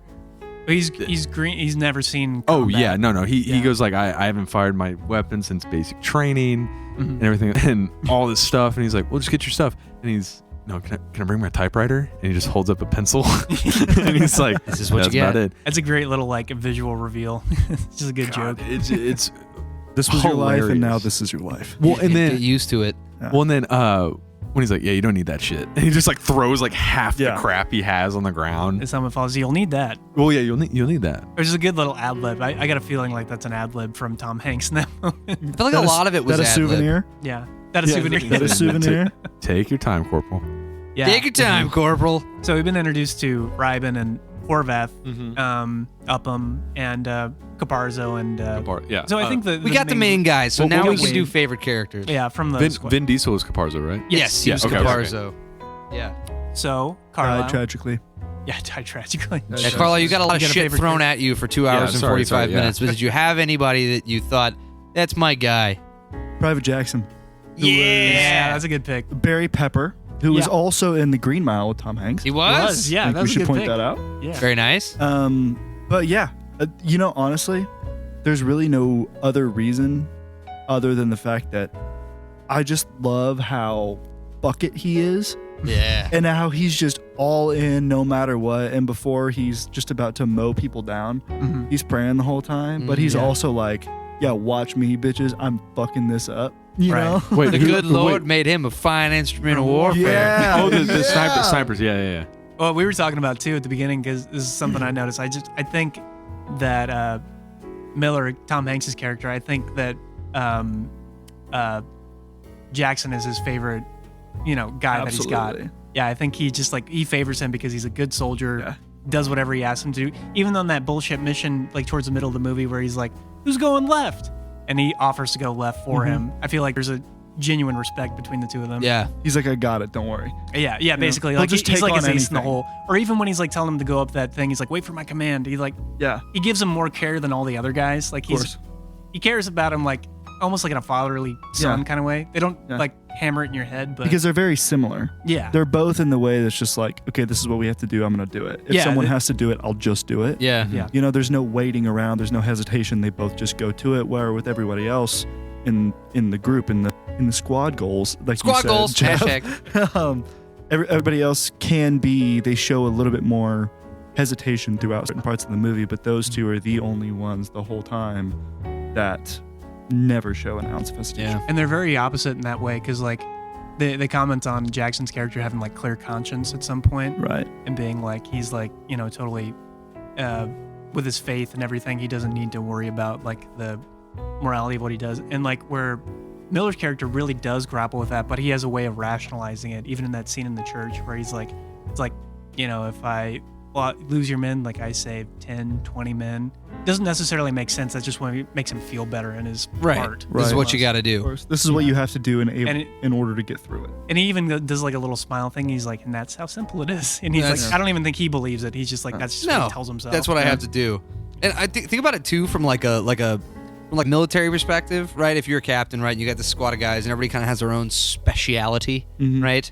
It's like I get why you would favor your sniper because like the dude clearly like has a reputation for being insanely accurate, and it's like who's gonna get you out of more situations than anybody else in your squad? That dude. Yeah. Dude. Like Just his ace in the hole. yeah, who can handle problems from a distance? Yep. That dude. So one thing I want to touch on that you just mentioned was the smile that he gave after he said, I'll save, 20 plus men or 20 times the amount of men or whatever. Yeah. That smile he gives, it's almost very like, I think that was a really, really great touch that he added to his acting. And I think that scene right there, like you mentioned earlier, Corbin, that scene was the acting niche, that was what really, really made it scene. And that smile was almost very like, I know that this is really fucked up, but this is what I have to do. Yeah. And it gave almost a little bit more insight into himself Yeah. as well, and gave you a deeper understanding of his character, which really for the rest of the movie, that scene kind of made it for me. And that little smile kind of made me understand him a little bit better. And I felt like I connected and clicked with the movie a little bit more after that scene. Interesting. Yeah. Yeah. Well, and his character is, and I think on paper, you look at a guy like his character, I think he's pretty like, pretty standard, like military man, I got to do what I got to do. But Tom Hanks really elevates that to another level, I course. think. Right. There's all these little touches he does with his voice. There's all these little like intentions that he has, and he just seems exhausted the whole time. He does. And he just really doesn't really give a shit. He just has to do what he has to do, even though he doesn't care at all. But he has a sense of duty that supersedes whatever he's feeling in that moment. And it's one of my favorite Tom Hanks performances, Yeah. I think. Absolutely. Yeah, but okay, so favorite characters. I'm going to go next. Yeah. Okay. So yours was Jackson, right? Mine Jackson. was Yeah, Private okay, Jackson. yeah. So Betty Pepper. mine is Horvath, who is his first sergeant, right? And I think it's because you get through Horvath's character, you get the humanity for Captain John Miller in a way that I don't think you could really get otherwise, because like Miller's character is built around all this mystique and like statuous leadership, right? Through like the first half of the movie. And the only guy really keeping him human is the one dude who's a part of the squad who's like been with him the longest and like has seen all of his shit and kind of knows who he is, even if he doesn't know what his backstory is, right? It's like Horvath is the guy who's going to be the most loyal to him and who's kind of his bridge to all the other dudes, right? And like you get so much, you get such a great character dynamic between him and Miller, because when nobody else agrees with what he wants to do, Horvath is always going to be by his side, and you learn more about, like, it's cool that his character just existing in the way that he does sort of informs you about Miller, that, like, Horvath's going to follow him no matter what the fuck he does. Yeah. So that tells you that, like, okay, even if Tom Hanks' character, even if Miller is, like, kind of losing it a little bit right here, he's a good dude, and he knows what the fuck he's doing, and Horvath wouldn't have made it this long with him and been through this much shit with him if he didn't. And I don't know. But the other thing is, what's the fucking actor's name? Tom Sizemore. Tom Sizemore. So he's also one of my personal favorite shitty 90s sci-fi movies, The Relic, which I forced Sumner to watch. Yes. But, and I think I actually learned this from Sumner. Was he or was he not currently hooked on heroin throughout the filming of this movie? He was. Wait, who is this? Tom Sizemore is the sergeant. The guy who's like the sergeant, Holy like shit. Miller's right-hand man, the guy who gets kind of shot with the bazooka at the end who like, you know, dies like kind of looking forward. So We're not there yet, man. Sorry, I'm just trying. He's the dude who's with him the whole time. Yeah. The guy who's kind of talking to him from the beginning. Yeah. The guy with the dirt from all the different countries that Yeah. he'd been to, clearly with Miller. Right. Yeah. He was on heroin? Yeah, Yeah, So the actor, The actor, yeah, and you can tell like there's some scenes where he just looks like dog shit, and it works because you know they're supposed to have not slept and not eaten and Yeah. whatever. And he's been in the war for like 2+ years. at Yeah, this 2+ point. years. That's what he should look like, and who Yeah. knows? Maybe Tom Sizemore was just getting really into character. You What know? I was interesting Well, no, about I- what you said about loyalty as well is him Okay. pointing a gun to what's his name's head. Oh yeah, Ryben. when Ryben. Ryben starts rebelling. Yeah, that was another little thing about loyalty. Anyways, continue what you were Yeah, no, saying. but great Just point. wanted Like, to point that out. even though any objective person at that point could have been like, all right, Cap Miller kind of Yep. went a little over the edge with Little the bit more. storming of this machine gun nest when it was completely unnecessary and didn't help us achieve our objective. He's gonna fucking back up his dude Yeah. no matter what. Oh, yeah. Yeah. Mhm. Even So when he was anyway. like, he was kind of shitty to him at the beginning part where he's like, maybe I should go up the middle. He's like, will you run? I don't think so. Yeah. Maybe I should go left. Maybe you should shut up. Maybe you He's should like- shut up. I think it's not even like, he doesn't even take it as an insult. He's like, oh, he's losing it right now, Yeah. basically. Like, But he doesn't take it personally. Yeah, and he cares enough about him and respects him enough as a leader to like not give a shit that he just completely disrespected his first sergeant in front of all of Right. his like that. It's like you learn so much, and that's gonna end my statement here. Is that you learn so much about Miller through Horvath. He's almost like a vehicle for Tom Hanks's character development without Miller even really having to say anything. Well, it gives you a greater insight into his character. Right. I agree. I think without him, like, his character almost doesn't work because he's too Yes. inaccessible because you're only viewing him through the other guys. He's his number 2. Yeah. He's his assistant manager. Huh? Right? We're gonna fuck our own dick over here? I fuck But- with you. The thing about Tom Sizemore I wanted to say is that Spielberg wanted him for the part, and he ended up getting the role. But he basically went to Tom Sizemore and was like, "I know you're hooked on drugs right now. If you're going to be a part of this movie, you have to quit. And I'm going to give you drug tests every other day, and if you fail one of them, you're fired completely." And he was like, "Okay, I'll do it." And that's just how it worked. So he was Holy like shit. withdrawing during filming. He was withdrawing. Which is why he looked like shit. Well, he was probably going through Whoa. boot camp while he was withdrawing. Oh my Holy god. shit. That's So how you he was get going ready. through some shit. So I have a lot of respect for Tom Sizemore because he was going through a rough time during the That's filming of the him. movie. So Horvath's my man. Moving on. Favorite character. Me, it's gonna be Ryben. Yeah. Yeah. pretty badass. Look, so, and I completely respect Sure. yours. Yeah. 100%. But, and obviously Jackson too. I love Jackson. He's awesome.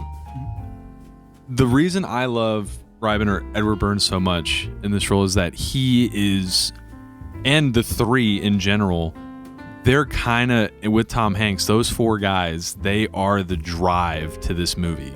I mean, if you The really engine. think about it, No, I think mean, you're right. Yeah. those main 4, they have real impact in a lot of different ways. But dude, Edward Burns, he kills it. From the very first start, when he's like, "Where's your bar?" He's like, "The bitch tried to drown me."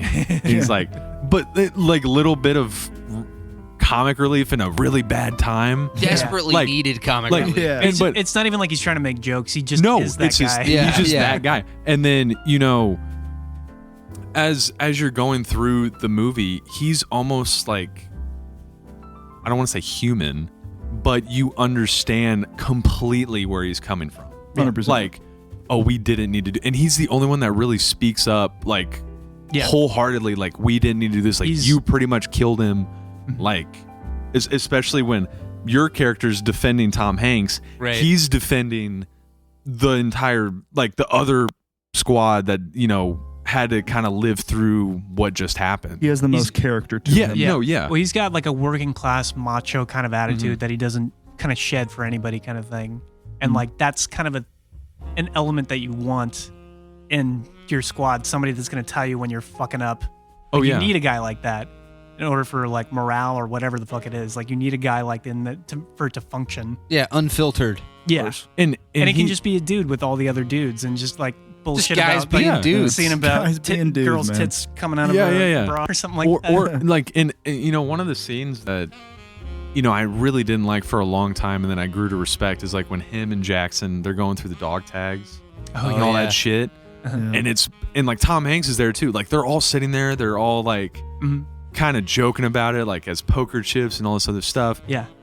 And, I really didn't like that scene for a very, very, very long time. I thought it was like super, like just weird and like, It was like fucked up to an extent. Yeah. But, as I've gotten older, you're like, you kind of start to realize like, okay, these guys have been through some major shit. Yeah. They're this is kind of like the time where they're like, all right, this bitch is either in here or we're not doing this mission. They're not and even I feel like that's where Edward Burns and like Jackson, all these guys are coming from at that moment. They're like, man, if this guy's in here, we can get the fuck out of here. Like, we don't have to fucking do this shit anymore. And, it just comes at a really rough time in the movie. Like, right. Yeah. Because then right after that, some major shit happens. Yeah. So, I literally, the next scene right after that. Yeah. So, it's certain scenes in the movie, like that one was probably the only one that I found was a little distasteful at the time. Yeah. But, his character, especially in the city, when, he grows to respect Ryan, like right before that tank rolls down the street, kind of looks and he's like, okay, like we're in this shit together now. He's like, we're not going anywhere. I think it's like you're not some pussy pushover like I thought you would be or something like that. Yeah, and like the other Ryan mix up before they get there, they're like, oh, the guy looks like a fucking tool, and like it ends up being the wrong fucking dude. Yeah, just some poor guy. Oh my god. Who we found out was what's his face from Nathan Fillion. Nathan Fillion. The first thing I ever saw him in. Yeah. Castle, right? Yeah. Fucking crazy. Castle. But I feel like he also, and I said this before, but he has certain comic relief moments in the movie that it almost needs. Like you need kind of like a 5-second break from and just getting a sense of his backstory is much more jovial than all the other guys. Yeah. Like they're all dealing with some fucked up shit in their background, but he's just kind of just like he's like, I'm a guy from Brooklyn, like whatever. Yeah, like he just likes big tits. Yeah. And big bullets.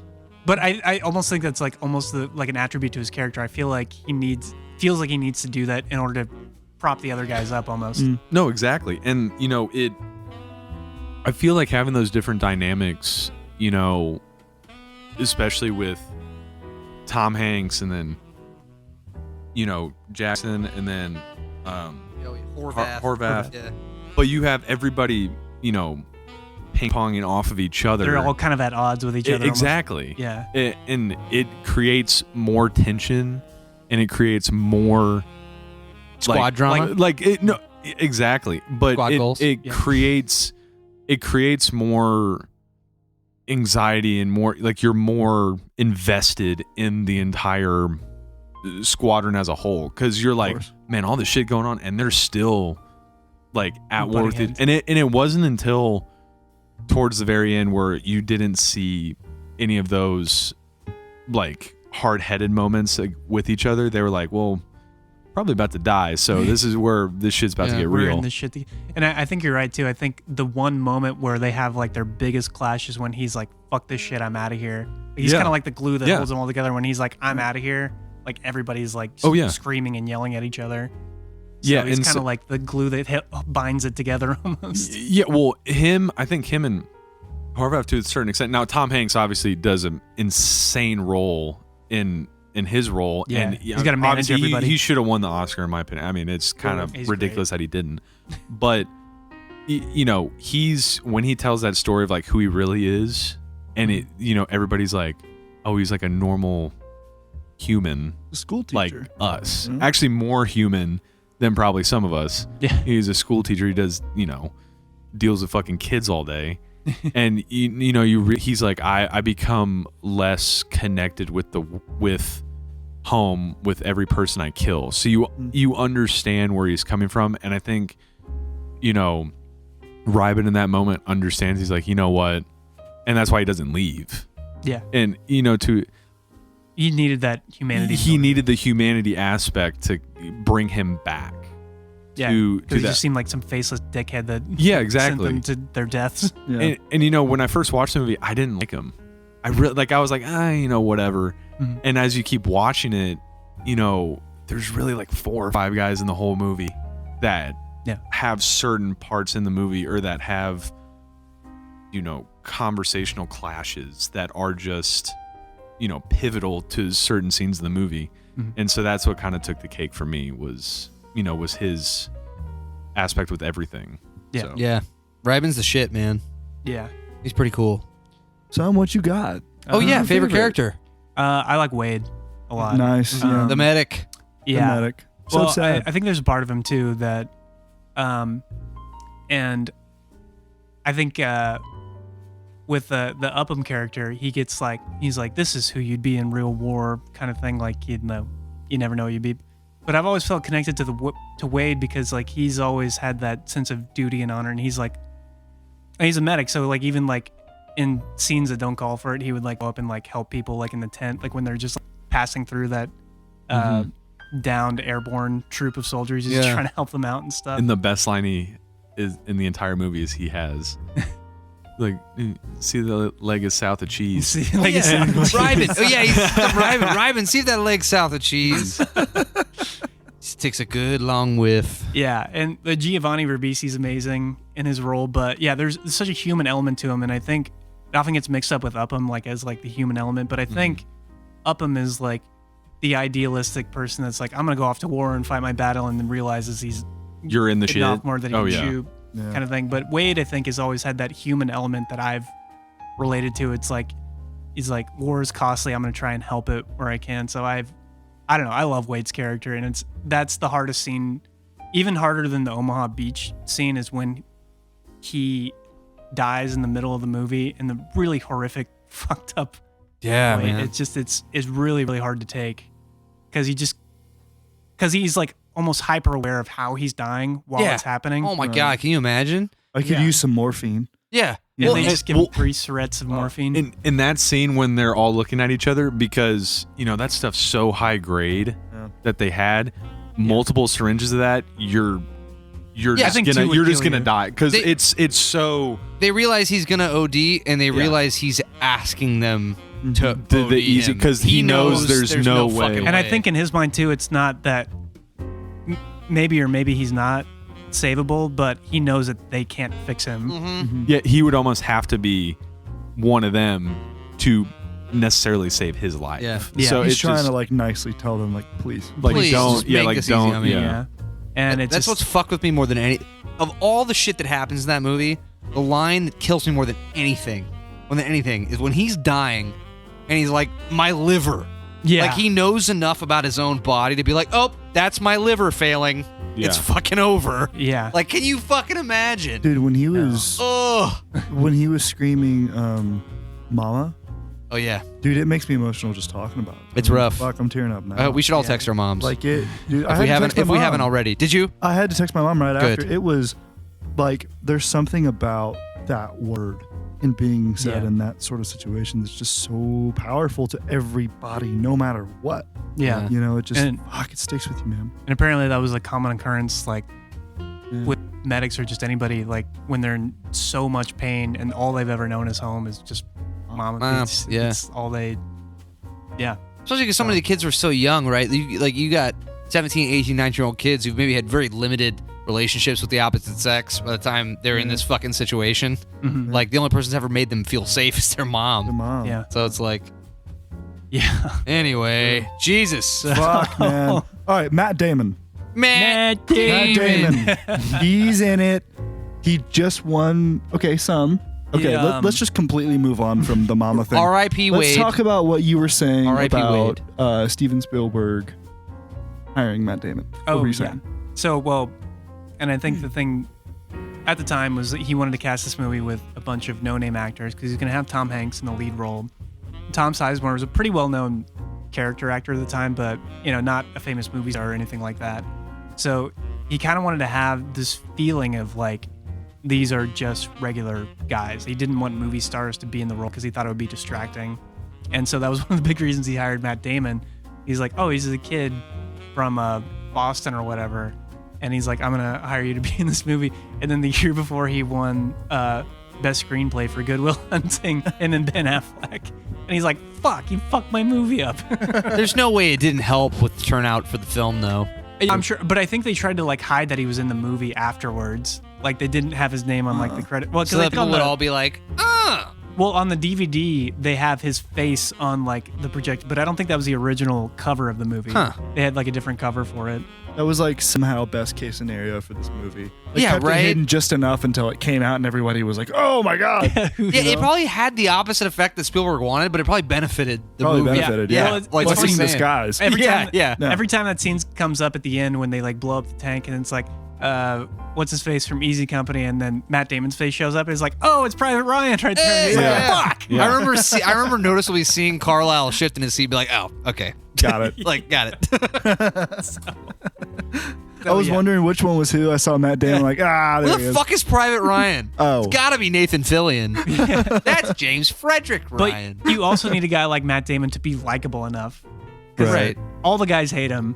So you have to have it be satisfying enough that he seems like good enough of a person for it to be worth the whole movie to Right. happen. And it's funny you bring that up. So like, I thought a lot about this time. So it's been really fun. Carlyle, thank you for being here. Of course. Thank you for having me. This is what, dude, my fourth or Corbino, fifth? Yeah, dude, fourth or maybe fourth now. Maybe fourth? Yeah. I'm so pleased to be back. With Yeah, everybody, dude. man. Like, so it was so cool. And Corbino, first of all, welcome again. Yeah. But it was so cool to watch it, trying to pretend that I'd never seen it before, like through your eyes. It was a whole new. So you don't understand. I've probably seen this movie more than any movie in my entire life. Wow. And it's really Besides Starship weird. Troopers.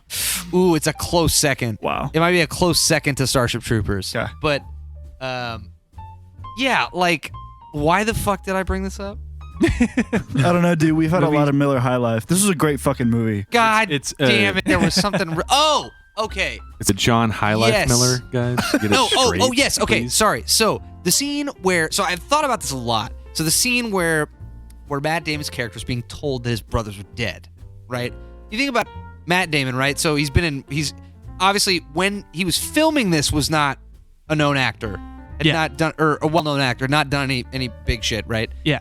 And so it's like, think about this. For Matt, this is like this is literally the pivotal scene in the movie. Like your reaction after we've already been baited and switched with Nathan Fillion, who gave an incredible reaction to his brothers potentially being for dead. literally 2 minutes. Yeah. in the whole movie. For the record, I Yeah. much prefer his reaction, but that's what kind of what I'm getting And to. they're still in grade school, his Yeah, brothers. my brothers are still in grammar school. You can't be killed in action. What are you talking about? Anyway, so Matt, his reaction, it's so funny because like I've seen this movie so many times that I've memorized like every nuance of his facial expressions while he's like reacting to his brothers being dead. And it's like, it's weird. Like the rest of the movie, there's never a point, even as many times as I've seen it, I never lose my immersion.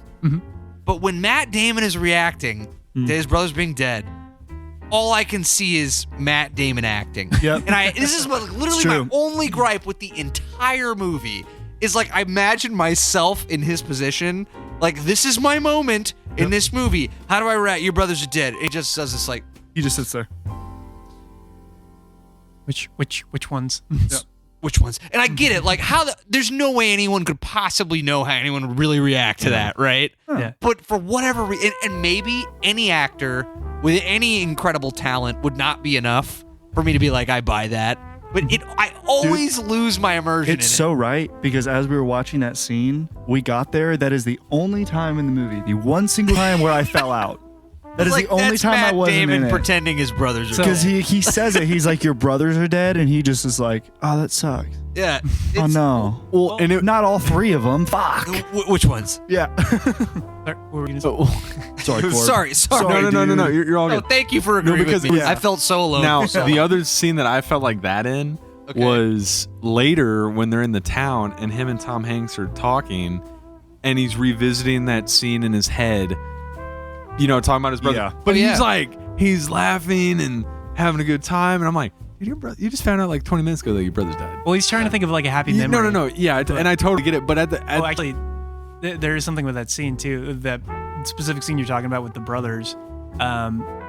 There was nothing on the page written for that, and Spielberg knew that Matt Damon was a screenwriter, so he basically told him, he's like, well, this is part of your character backstory, so why don't you come up with the monologue that you give? Interesting. So he wrote that whole monologue that he gives at the end. and of it's pretty anyway. good. No, Yeah, it's pretty good. It's a pretty good story. But for some reason, and I know it's not because obviously, you know, right after he tells that story, he looks sad, and I completely get it. Yeah. But whenever he starts telling that story, I'm like, what the fuck? Like, I think you know what I think his problem is more than anything is his teeth are way too white. They are very, Very, very white. It's Very the white. most distracting like LA actor thing, and it's not even his fault. They should have just given him some kind of fucked up looking teeth. Yeah. And to be fair, I agree with you 100%. that was the only Guaranteed. scene in with me that was like. It's when he remembers that his brothers are dead that doesn't. I can't. No, and then believe Well, you right, know what? right at the end of that story, when he like looks, I'm like, okay, like that, yeah, I got Yeah. that. Well, you know what? Yeah. I'm going to defend him a little bit because I actually like his performance in this movie. Okay. So basically, my thing is, well, one, that is a tough acting beat to pull off. Yeah, it's I almost think. impossible. I don't think Basically, it's possible. So, like, if I told you right now, point blank, your brothers are dead, cry right now, like, how are you going to manifest it? Even if I told you in real life that happened, like, you get to manifest that emotion kind of thing. So I think playing it in a more, like Let's do it right now. almost, All of us, let's do it. I do. hey, Jeff. Well, there's no easy way to say this. So I'm just going to say it. Your brothers are dead.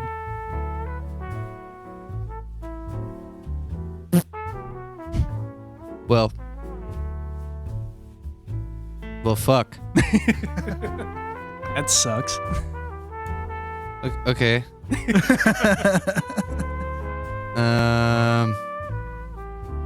Thanks. Thank you. Well, see, it's not fair because like I know no one can see my. If I was on camera right now, you guys would be blown away. You'd be completely blown He's away. crying right now. I I'm don't know if you fucking can see I'm a mess. But anyway, sorry. But I mean, like, so that's a tough beat to pull off. But I think playing it in a more subtle way, because I think Nathan Fillion goes, "Oh my God, my brothers are dead," like that whole kind of thing. But I loved his performance. I was like, sorry, go ahead. I like it, but I mean, like, for like the most dramatic moment of the movie, I think you have to play it in a more realistic, grounded way. Because he's like, I feel like the first question would be like, "Well, which one of my brothers did die? I got 3 of them." You wouldn't expect all of them to be. And he does do like the tear down his face. Right. He does Yeah. some Look, stuff. I know that I'm being unfair. I also, as much as I feel the way that I do, and that you feel the way that you do, I believe that there's no way anybody could have done it in a way that just like, okay, not to make shit all dark, but like going back to the scene that you were talking about where he's telling this story so shortly after he's learned this, right? Yeah. It's like, so to be fair, I've been very lucky in my life. I've only ever lost really one close friend, right? But we had a similar, like when my buddy Dan died and we all kind of met at his apartment and it was like nobody knew, like, so it was like all of like his closest friends, he had died like 12 hours earlier. It's like all of his closest friends and some of his family were there, and it's like nobody knew what to do or what to say or how to react, and everybody defaulted to like stories, funny stories, and like things we loved about him. So it's not that like far off. Like I get it, but for some reason I'm with you. Like there's just something about the way he delivers it that like. And it's not like I love his acting in the movie, and like I said, this was the only. That was the only scene that I, for whatever reason, it just didn't click. Came with off me. like ingenuine. No, right? but it just didn't click. And Yeah. I like he had to write it, and he was kind of. Well, no, not even that. It's just like, well, you think about the context of he's been in, well, I'm assuming like this was probably his like first invasion, so D-Day was like his whole thing. But he's been in the ship for like a week. He's probably seen a lot of death in that time period. So it's almost like he's tired, he's hungry, he's just numb in general. Yeah. Right. Okay. So it's almost like a break from reality where he just thinks No, about this yeah, funny yeah. story and then it gets the recollection at the end. Yeah. No, I mean when you think about it, like it just whenever I watch that one scene, it's just it just catches me off guard every time. Yeah. And we're And no it's nitpicking. just- fair. I mean, but, And like I said, we're nitpicking, and not that I don't think he's. I'm playing fan- devil's advocate because I'm just No, we absolutely. need that. There Absolutely. has to be a devil's advocate. But like his acting's fantastic. Like I love the way he acts in the Yeah. movie, and he's only in it for But- 40 yeah, something a minutes. quarter. Well, there are Yeah. a couple moments I agree with. There where as opposed to like, Tom Sizemore or Tom Hanks, he does pale in comparison. Like, he's definitely like, But he was so young at the time too, so Yeah. you can't like. Tom Yeah. Hanks has already won like, a Tom Hanks is, like- Oscar, Right. Yeah. and he's won 2. 2 at that time. Yeah, But it also, but like you said, it kind of works because like a younger guy would, like these guys have seen he's some gonna be shit. green. Like he's gonna be green. Yeah, he's in gonna all be like Yeah. how you were saying. Like he's gonna be, He's- so new. Like it's the Yeah. same. Yeah.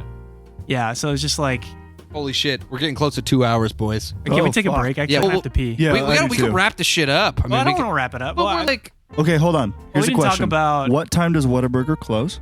Oh, It never. 24 never hours. does not close. Okay, then let's just take a break and keep going. All right, we're gonna take a short We got a break. lot more to talk about. Well, because I want to talk about the Paul Giamatti sequence. Oh, yeah. I We want to gotta talk about Paul that. Giamatti. I want to talk about the ending battle sequence is fucking Right. amazing. Yeah, Okay. fucking I want So to talk about those two things for sure. we're gonna take a short potty break. Yeah. This is One Guy's Seen It, or three guys have seen it. We will be back. And one done sunned it. One done Sunday.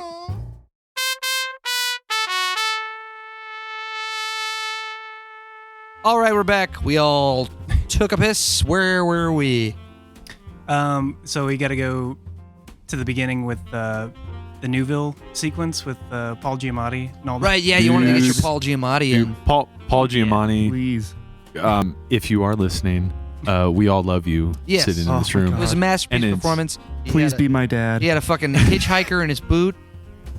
Got this goddamn hitchhiker in my boot. Yeah, his best line in the whole fucking movie is when Captain Miller and company and Squad Goals show up, right? And they show up and he's sitting there. He's a sergeant, right?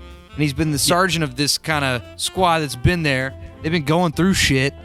When everybody thinks that they're their relief when they come into town, Yeah. it's like, are you our relief? You're a And he's like, relief, "No, right? Of course not. No. Sorry, we're taking away members of your squad. Right.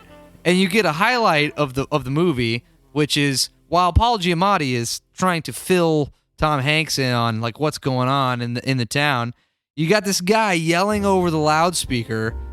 Who this is one of my favorite fucking things in the whole movie. It's clearly like some dude who's either like a local who is sympathetic to the Nazi cause, or he's a Nazi soldier who has somehow gotten access to the town's intercom system, and he's just yelling like shit in broken English and trying to like demoralize the U.S. soldiers that are now in town, and he's saying shit like one of his lines is. The Statue of Liberty is kaput. Like, there is no hope for you, America. He's just, like, saying random shit. And Tom Hanks walks up. He's like, who's that? And Paul Giamatti's like, oh, that's our neighborhood morale officer. What does he call his name? Private Dershowitz. Giesel or Dusseldorf. something. Yeah, because of some fake-ass Dershowitz. German name. It's Dusseldorf, our Dusseldorf is what it is. neighborhood morale officer. Dershowitz doesn't make any sense. Yeah. It's a Jewish It name. would not be Dershowitz. But anyways, I love the neighborhood morale officer. That was my whole story. That's disconcerting. It is disconcerting. Well, that scene, Yeah. I love. I don't know where you want to take off with it to start off with. No, you go. But just the scene, it's kind of like high energy, all this other stuff, and they're getting ready to kind of like take a break, Mhm. kind of will regroup, whatever, and then this little alley or I can't really. It's not Oh, an like at alley. the end when Well, they're because like- when Paul Giamatti's about to take off his boot, yeah. but it's not an alley. It's like a. Yeah, well, it's like a little like I guess an alley. I mean, like it's like big enough to park a car in. or Yeah. something. Like that's about and it. he goes to sit down, and it completely like destroys a wall next to him, and then there's like just some really like there's- load-bearing structure just falls. So he's and there's like 10 Nazis right behind a wall. that And- is funny too because I never thought about it, but it might have been like just the bombing like weakened the whole wall. Oh system. yeah, know so that's it what might it be was. yeah, Anyway, yeah, because sorry. that's why it looks so weird. No, that you make a great point. Lots of bombs. Lots of bombs. But just going to like when you think you're gonna have a moment to rest, it's just yeah. oh shit, no, Another stressful yeah. situation you have to deal with. And then of or like course you're about to die. like I always forget his name. Upham. I think it's I wanna say UPHAM. Yeah. I want to say So- Uptown Like for no Upham. fucking reason. Uptown This funk you up? Uptown, yeah, something like Uptown weird as girl. shit. But he's trying to like yell in German, and no one's giving a shit. Yeah. Like, yeah, you're not gonna help anybody in that It's like scenario. a full standoff kind of moment. Oh yeah, That's where I learned my first German, even though I don't think it's really German. The Spion. Everlines flying! Everlines flying! Inchen, Heinzen, Hunzen, Igen Hansen. Schnogenbeugen! They're all those same lines of German you heard in every video game. Right, yeah. It's like I know a lot of, 999. as Jackson would say, filthy pig Latin. Nah. Big yeah, and like that scene at the end kind of like is like their kind of outro because they get saved by Ted Danson's squad. of Dude, guys in a up top. hardcore fucking... what is it called, the things that explode on the bodies? Oh, the squibs? Squibs. Dude, that shit was insane. Imagine Yeah. all those squibs going off on those dudes at the same time. Oh, Because they're getting even the- mowed down. Yeah, and even the guy like hunched over the table, he's like bleeding out of his mouth, and then he throws him back and like the blood like goes. Yes, fucking epic, dude. Yeah, it's fucking intense. But the beginning of the scene when they get into Newville, and they send the runner guy like in the middle of the he Yeah, gets he shot just gets up, and and then you get like a scene with Caparzo. He's like, "Why are they shooting him up like that?" All that stuff. Like, no, he wouldn't. Or they as long as the messenger has breath in his lungs, he still carries the message. Yeah. We would never do that. But yeah. Anyway, we get Caparzo's death sequence. Yeah. which, That's why we don't take children. That's why we don't take children. Jesus. But one of my favorite like practical things in that moment when he's like trying to take the girl down, he's like, "It reminds me of my niece," and he's like, doesn't. Tom Hanks' character doesn't give a shit. He's like, I don't give a what the shit. fuck are you He's like, doing, "Don't man?" know. And then the worst part about that is that girl goes right back up Yeah. to her family literally right after he dies. And it's like it was all literally had points. no Smacking meaning. her And dad the whole that whole time. thing had no. Yeah, like didn't matter. It at didn't all. matter at all. Yeah. Like it was. But that scene when he gets shot and he like falls over onto the piano, like that like dirge chord that plays like this really like weird thing. It's always cool to notice because I always thought that was just the score coming on, but he lands on like a broken piano like outside of the thing when he gets sniped. Jeff's showing me his nipples right now. Just trying to throw him off. It worked. He Yeah. can't do that in normally because you're not Yeah. here. Yeah, most of the time people can see me out in the world. He's got to send me a picture if he wants to do Very something. nice. Hey, nice cock. Thank you. Everybody's really Thank you. cross-faded Well, into yeah. other Slide. regions. No, right don't be telling people We don't the do other substances. we don't do illegal things. We do. It's not illegal where we Dude, are. I'm 12. For fuck's sake. I'm 12. Now we're Well, Well, hey, we can treat our children however we want. This is a free country. It's true. Jefferson. is there my are dad. adults around. Yeah, I'm your daddy-o. Thank you, Daddy. I'm old enough to be your father. Thank you. Thank you. Yeah, if you had me when you were 10. You old fuck. Hey, Jefferson What? is 30. Jefferson is 30. You were 30. Isn't I'm that cool? 2010. Eat my ass. Jefferson I'm is 30. 2010. He hit the big 3-0. He's only got a little Jefferson and Sumner. Mine is. Hey, I'm Might 27. as well be 70. Yeah, but like, AARP card coming up soon. We're in our late 20s. I'm beyond. I've moved into the beyond. I'm 29 plus 1. Yeah. I actually have a cup that Kaylee got me for my birthday that says 29 plus 1, but the 1 is a middle finger. It's pretty epic. All right, I'm sorry. Let's get back to the movie. I'm Right, sorry. sorry. I'm sorry. Yes. It's my bad. It's my Sorry, bad. sorry, nipples. That's another My podcast Nipple to talk fuck. about. Oh, and then you get another introduction to Jackson's character. You get to see what a good sniper he is. Oh, yeah. Because he can tell immediately after Caparzo gets hit. He's like, I wouldn't venture out there, fellas. This sniper's got talent. Sniper's got talent. That's where I'd be. And, like, wait, where I'd be, right? Which is another example of him being like, I care about this guy. He's Yeah. my favorite. Right? You know? Yeah. No, and he's fucking badass in this scene. And you get in the shot of him, like, so he kind of flanks around to the sniper wing, but he shoots up at an angle. And I've seen this on like YouTube videos breaking down like how the sniping would work in that scene. Uh-huh. Like the trajectory of his bullet would almost be impossible to go through the scope. Yeah, like there's no. It would does. just, and it would completely destroy his face, like a fucking. Yeah. Because a Springfield 03 was shooting very large rounds. Yeah. That from that distance, by the time the bullet hit his head, even if it did go through his scope, it would have basically annihilated half of his head. Oh, It would Yeah. have And just they do been little- chaos. yeah. At the They do a little bit with the makeup where it's like he's got like the shards of glass like around his like eye area. Yeah, or something. it's true. But I mean, like, yeah, his face should have been totally destroyed. But it's still an awesome scene. I always thought that was Mel Gibson for a long time. I don't know The why. guy, the like German shot. sniper. the German Nazi sniper. guy. What? This would have been a I- great Mel Gibson movie, too. Well, I mean, yeah. I know how he Gibson hates Jews, so. Oh yeah, I guess it would have. Yeah. But Anyway. nobody wants to take a Nazi role when you're famous. I'm just saying. But anyway, so yeah, and then that scene happens, and then you get the famous death note that Caparzo is carrying the whole Wait, movie. you're forgetting. We got him. Stay down. We got this is a quote that Jeff and I send to each other constantly. There's a tiny moment where Mellish, after the sniper is shot, he just turns to the camera with this big smile on his face. He's like, "We got him. Stay down." Stay down. But I think the reason it's so funny is because Jackson, it just goes to show the faith that all of the rest of the squad has in Jackson to be accurate, is because they know he's moving out there to try to counter snipe, and he fires one shot, And after like 3 seconds, no one has any information. He fired one shot, and Mel's just like, we got him. Stay down. Like, Jackson does not fucking miss. Like, if he fired, we're fine. Which is, like, just the confidence he has in him is awesome in that moment. Yeah. And it's one of those lines that's so innocuous in the movie, but the fact that we still I don't know what it is about it, dude. It's like there's so many times in my life I want to look at my friends and be like, we got him. Stay down. Everybody chill. It's all good. Anyways, we're fucking done. But then you get the sorry, the note that Caparzo's character is carrying. it's for his dad, man. It's for his dad and his mom. Got blood on it, man. It's got blood on it. Man. Got handed over to like 3 different people. Well, yeah, and that's the interesting thing about that note. So he dies with the note, and then Wade takes it. Right. And then Wade dies. And then Wade dies. But right Wade rewrites it. That whole Wade scene in the rewrites church. it. He's like, you knew he was rewriting going to it. be the next one to die because you saw but then- him writing Yes, the letter. it's a fucking As soon as you see the foreshadowing. letter, you're like, motherfucker. You picked up on I that. didn't want him to die, but you see the letter, you're like, God damn it, I knew He's it. next. He's next. and Fuck then- yeah, that's awesome. And then you know who got the letter next? Tom Hanks. Tom Hanks. It's a thread.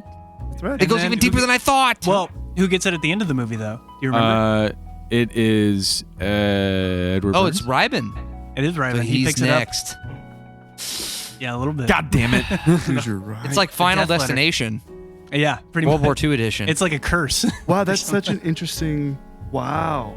Yeah, it's a little detail. Wow, But wow, that's wow. so cool that you guys picked up on that, Yeah, and that's something that I've seen this movie 1,000 times that I didn't catch until this time. yeah. Well, I mean, to be honest, I mean, it wasn't until you said that, and I was like, oh, Yeah. then Tom Hanks picked up. Oh, It's yeah, a thing, that- though. It's a That thing. didn't it's a click in thing. my brain It's like until a that. honestly, I conspiracy don't want to theory take within credit the for movie. that Yeah, no. because I definitely did not know that. So I don't want I to. just saw that other people had. Yeah, it. we totally No, I- knew that was a thing. We No. I knew that I just all wanted the to be time. cool and just say yeah, but I got Foot five, might as well Corb. be honest. And that is how government yeah. policy gets written. Everybody pretends like, oh yeah, totally, yeah, we yeah. agree.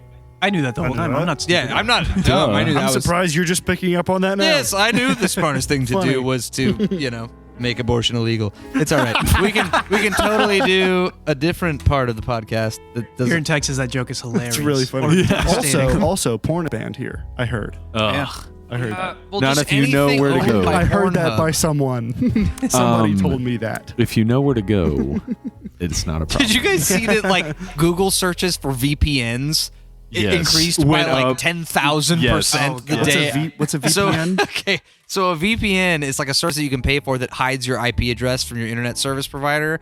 Basically means that like you can, if you pay for this service, it makes it so you're basically anonymous while you're accessing the web, so you can access websites that you wouldn't be able to access unless you were in a country that had access to them. So because Pornhub is denying access to specifically people in Texas that have an IP address that locates them to be in Texas, if you purchase a VPN that hides the location of your IP address, you can access Pornhub.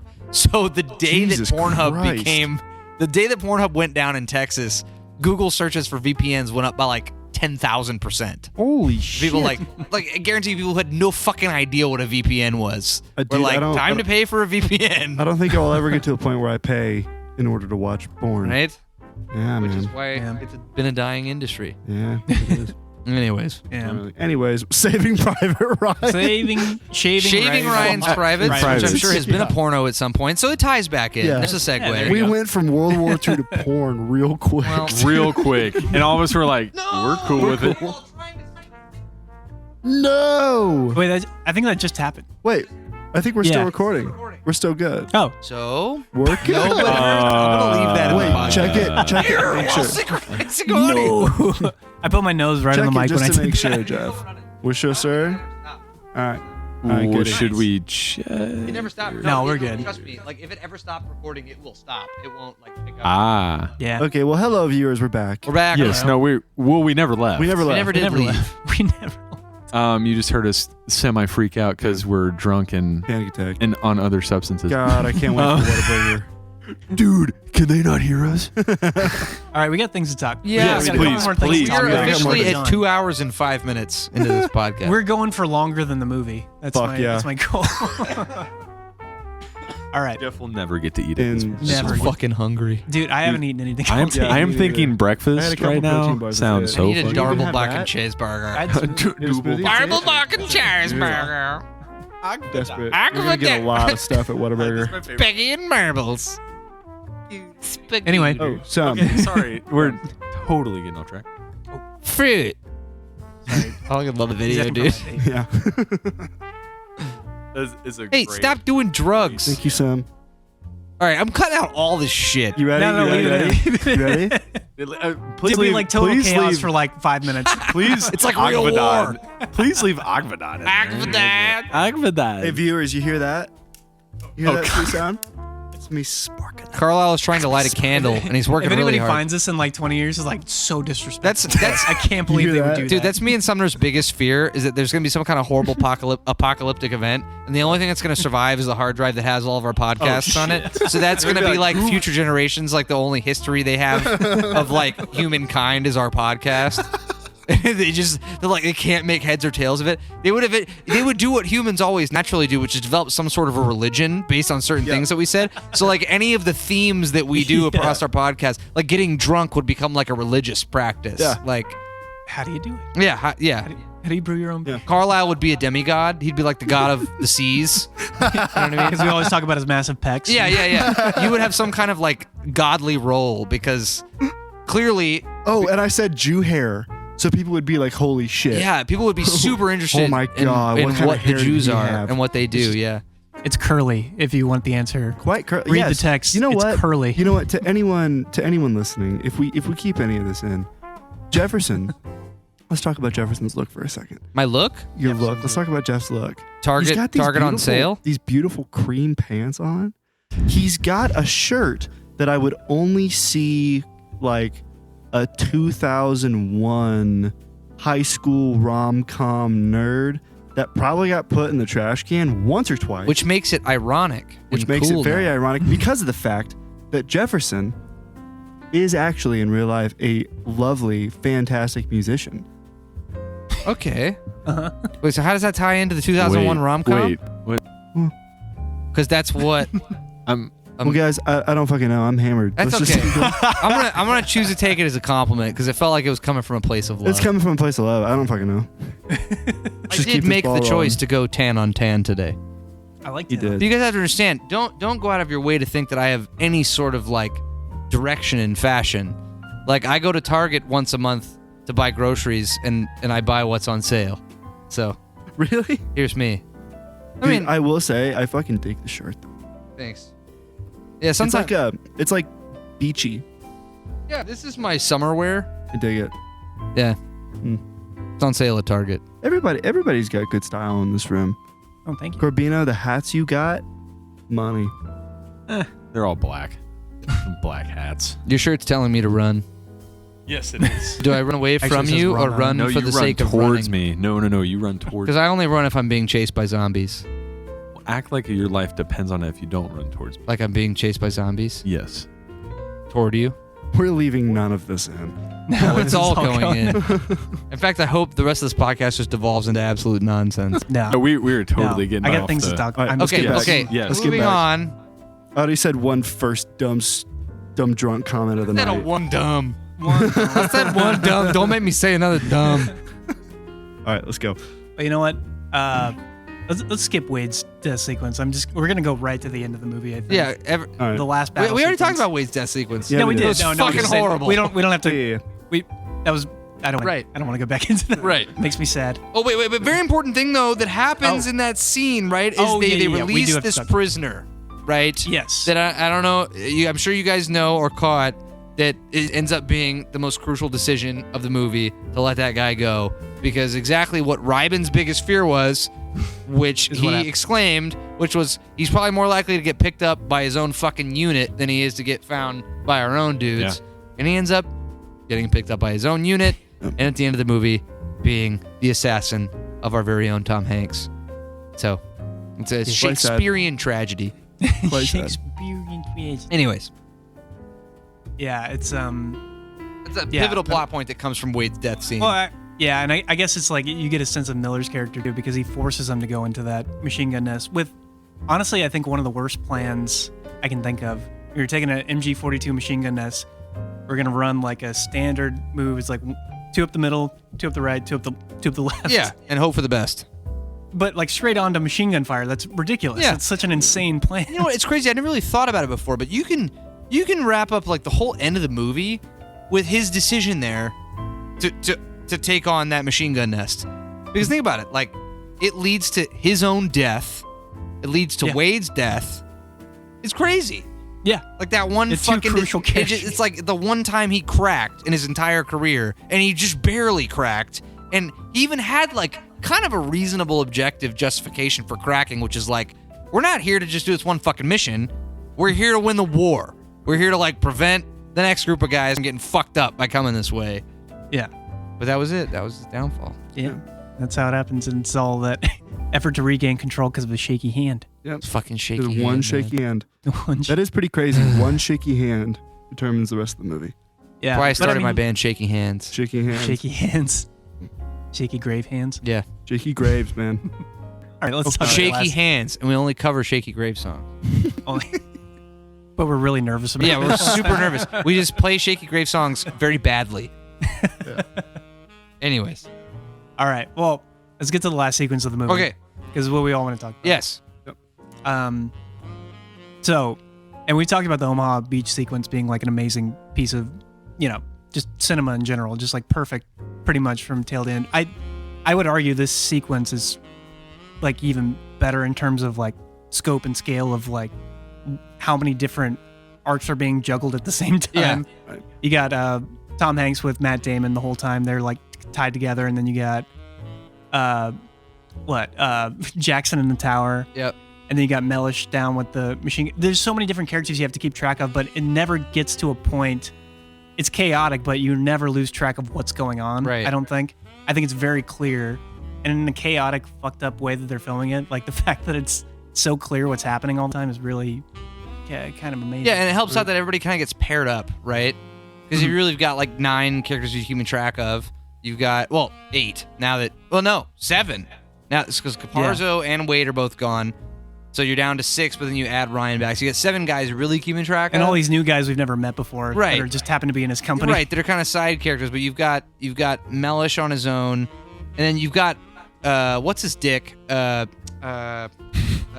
Horvath, who's kind of really out of a lot of this sequence. He comes in kind of midway through.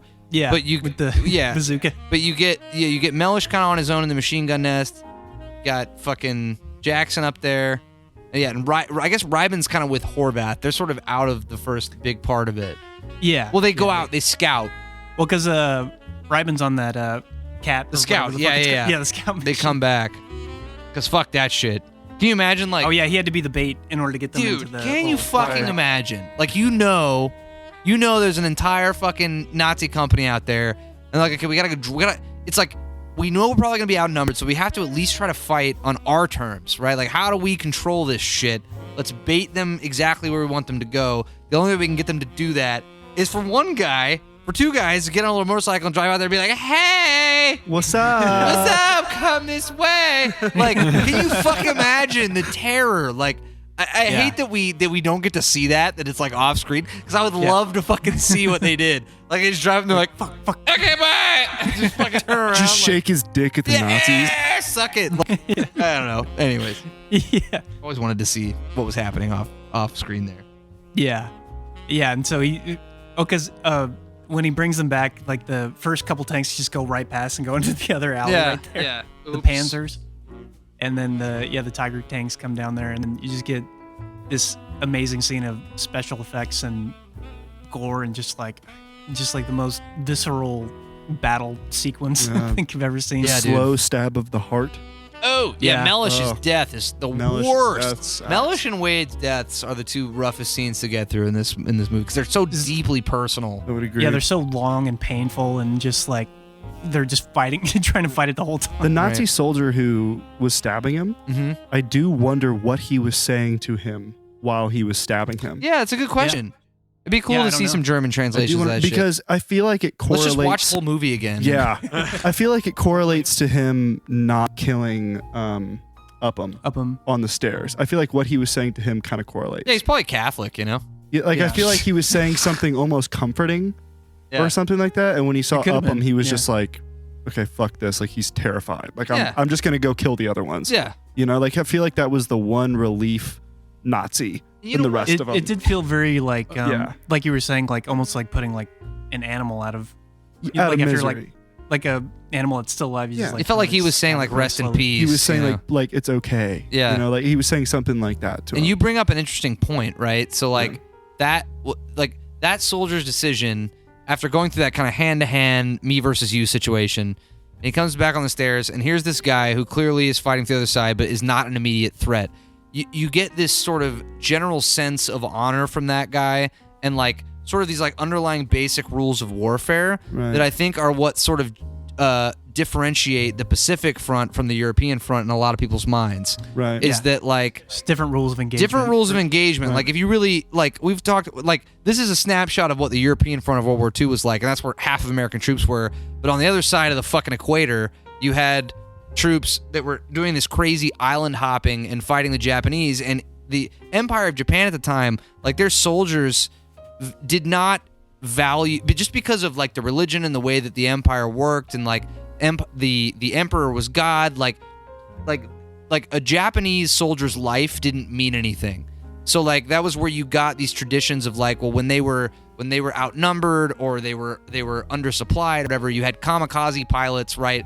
Like just throwing their planes down when they ran out of bullets. You had all of these what became known as bonsai charges from Japanese soldiers, which is like they were like, we're probably not going to outgun these Americans, so you get these massive bayonet charges. But it was like there was this general across the Pacific Front on the Japanese side, there was this general seeming like the human life was not as important to like the Japanese people, the way that they viewed the battlefield. Like they were much more willing to sort of sacrifice themselves, and there were less like rules of warfare. It was like because they didn't consider Americans human beings. Right. It was just we have to kill them all. Right. Like each side viewed each other as animals. Not that that isn't the case in any sort of conflict or warfare where like you have to kill the guy next to you. But it seems like across stories of the European front, there was this weird, almost like respect in a weird way that like we're not that different from you. No. And Band of Brothers, which you brought up earlier, which we just did a series on, like you get a big moment like that in that series where like you've got these trench,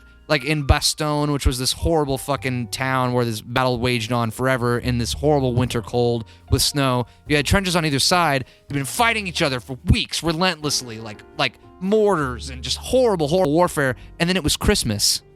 And there was this like unspoken ceasefire, and you can hear the German soldiers singing like Silent Night across the other trench. There was this like somewhat shared culture because like there were plenty of German immigrants in the U.S. and people were familiar with German culture. There were way fewer Japanese immigrants. Right. That was such a wildly other part of the world that like, anyway, I'm getting a huge tangent, but like that one snapshot of that moment right there where that soldier like decides not to kill Upham because like it's like in some like weird moral way wrong. You know, like I feel like that represents almost like cowardly in a way. Yeah, that, it's like, cowardly to kill, and maybe that's represented across all sort of cultures that like you're not gonna kill a fucking dog that can't defend itself. You know, like Right. Yeah. But anyway, I don't even know what my point was. That was the only sort of humanity we saw from the Nazi side. Right. Yeah. pretty much. Which is kind of the only sort of humanity I've ever seen from a Nazi side in anything I've ever watched. Yeah, there are some good movies that kind of portray. There's this one movie called Das Boot that's about the U-boat drivers in the Atlantic, and basically, like in the movie, they're part of the Wehrmacht, but they're not like Nazi fanatics like the higher ups are.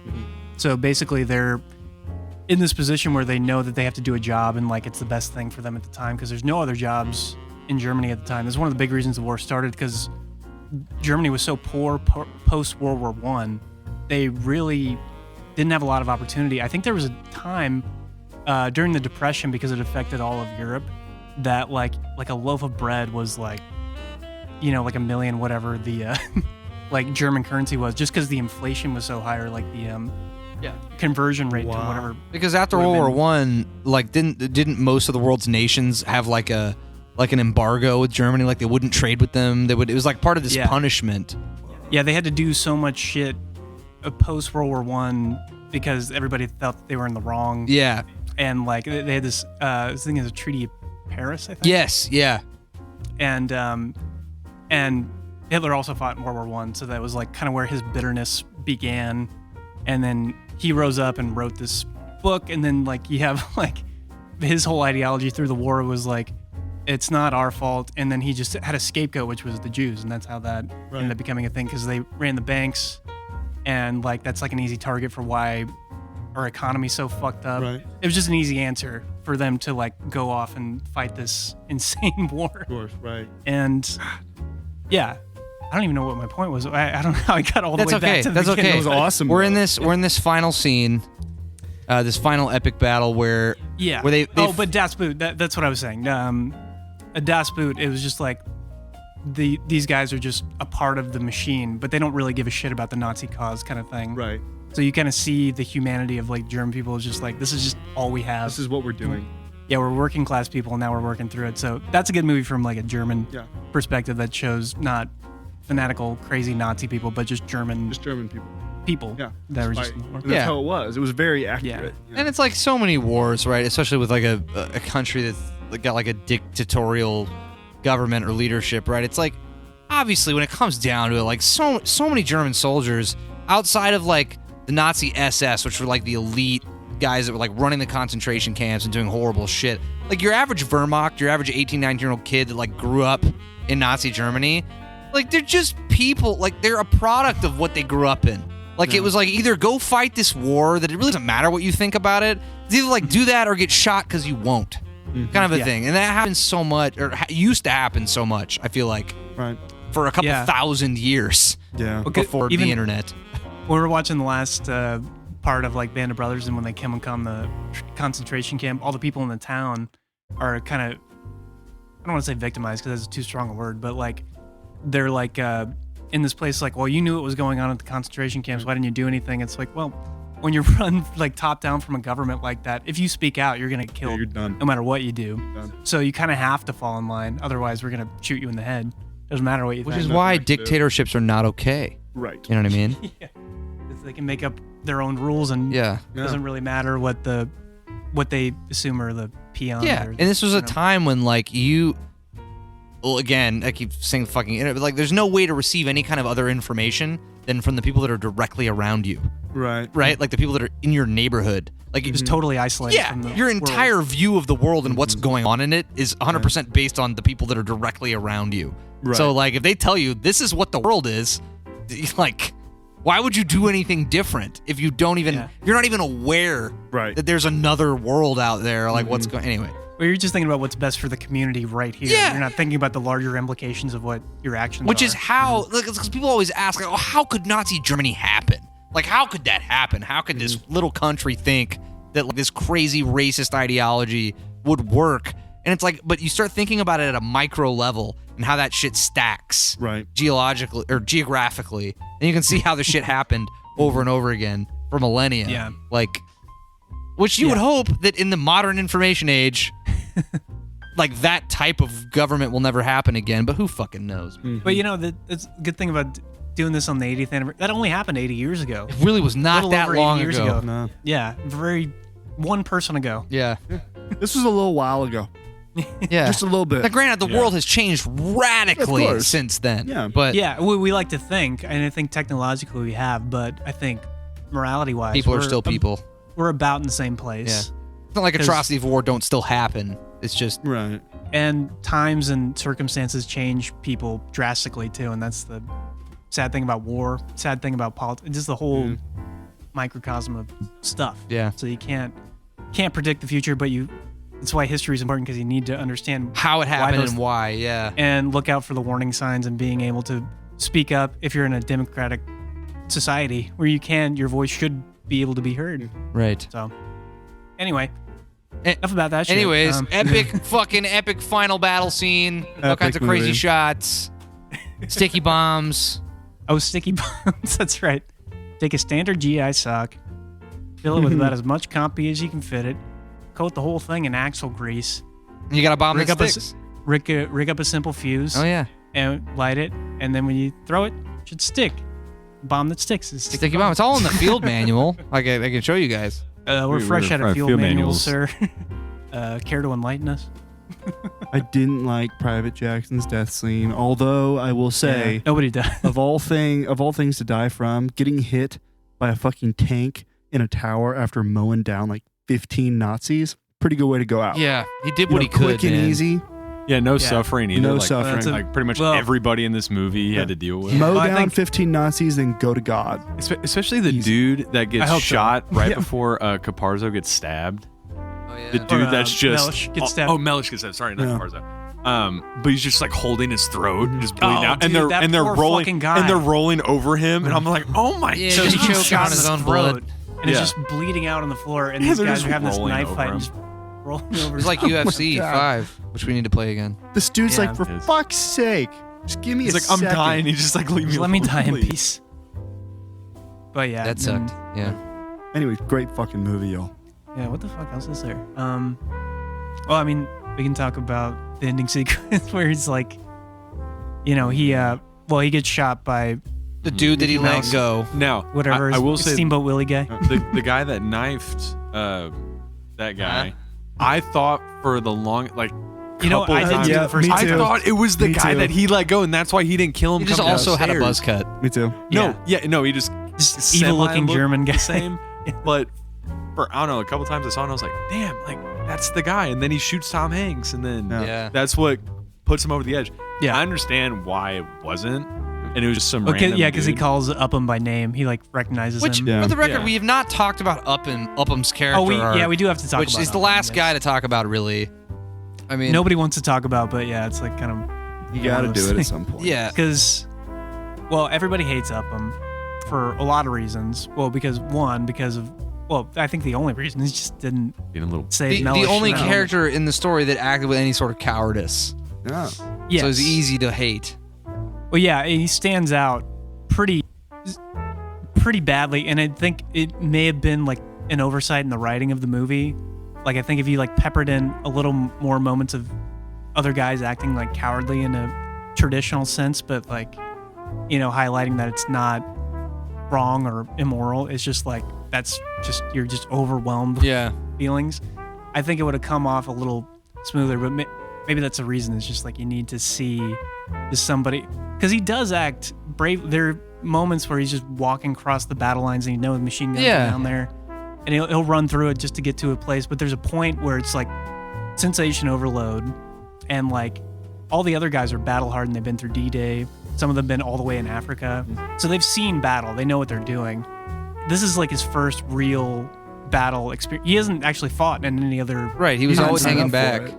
Yeah, He didn't and sign I up guess for he it is in this. whatsoever. Yeah. Well, and then But he's actually asked to do something in the course of Yeah. battle. Well, and then if you really think about it, the 6th is when the D-Day took place, and but he doesn't even get assigned until like a couple days later. Yeah. So really, it's like 4 days. the 9th or 10th, and then Tom Hanks dies on the 13th. Yeah. Yeah. So Couple days.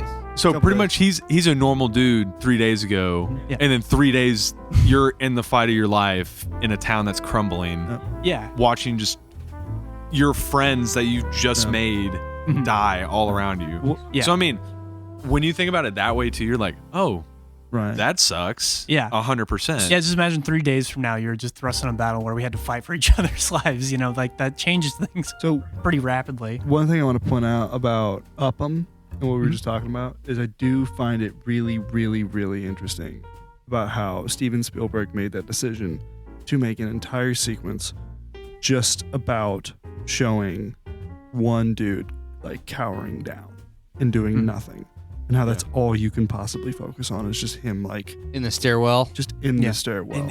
Like, and like you hate him in You that. hate him. Like physically hate him in that moment. Because like all you had to do is just walk a couple more steps and then Oh. like just. yeah. That's one of the things that's like in the eyes of the audience. Oh, yeah. Like in any action movie you've ever seen, when someone's about to get something like Yeah. that, somebody comes in at the last second and saves them. Yeah. Kind of thing. It's like, that's how you're conditioned to be. It's like, oh, you got to save them because you're sitting comfortably in your chair and you can say that Yeah. thing. Yeah. But you think about a real life conflict and a real life war when that doesn't happen, and he doesn't even know what's going on in that room necessarily. He just hears rustling and Right. fighting, so he doesn't know what. But he doesn't want to know what's He doesn't know. happening in that room. He doesn't even know there's a knife pulled. He doesn't know No. that there's that level of. But he can hear the struggle.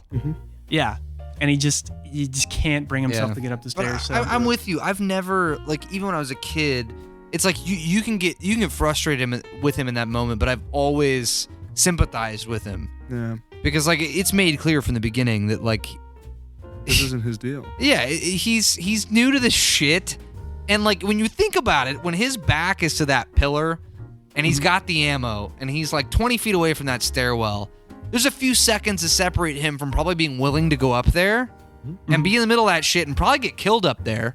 Right. There's a self-preservation aspect to it. Right, but there's just a couple I think that particular part of that scene shows the fine line between cowardice and courage, right? Because while he's got his back to this pillar, and in one direction is the fucking stairwell where he can go help his friends, and then a few feet away in the other direction are Nazi soldiers that are coming up pretty quick. He's got a couple seconds to make that decision, right? And it's like, do I put my life at risk for a situation that I'm probably not going to get out of, or do I play it safe for a few more seconds and see what happens? And how many of us in that situation would probably do exactly what he did? Probably. Like, I'm not totally sure about this, so I'm just going to play it safe for a couple more seconds. And that few seconds completely changed the We all course think of the we're next... Denzel until we're Yeah, actually in until the you're in the shit. Yeah. And you know what? That's sorry, one last thing. No, you're good. But that scene, I think people take for granted is the fact that he's still on the stairs in that moment. He hears what happens, but he doesn't try to run away either. Right. He just kind of stays there, and like even when the guy approaches, and like that's another thing, he could just be totally paralyzed with fear.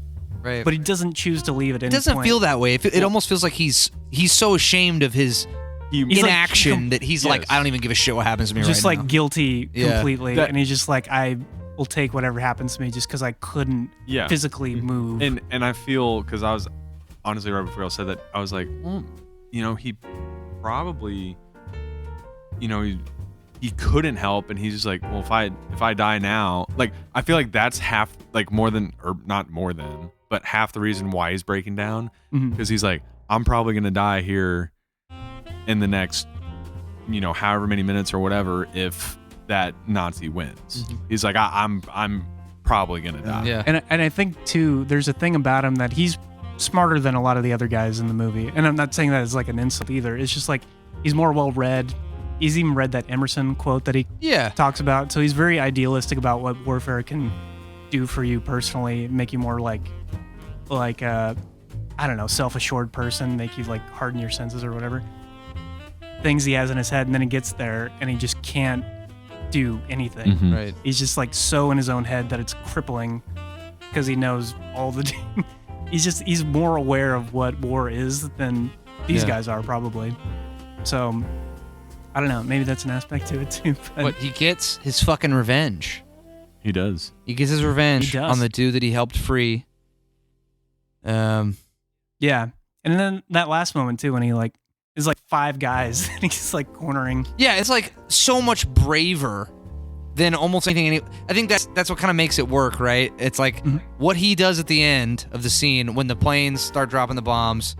He realizes he has a little bit of an advantage, and it's 1v5, but he's so ashamed of his inaction that like now he's like earned this bravery, like he's not gonna feel that way again. So shortly after it happened, especially after he sees Miller get killed.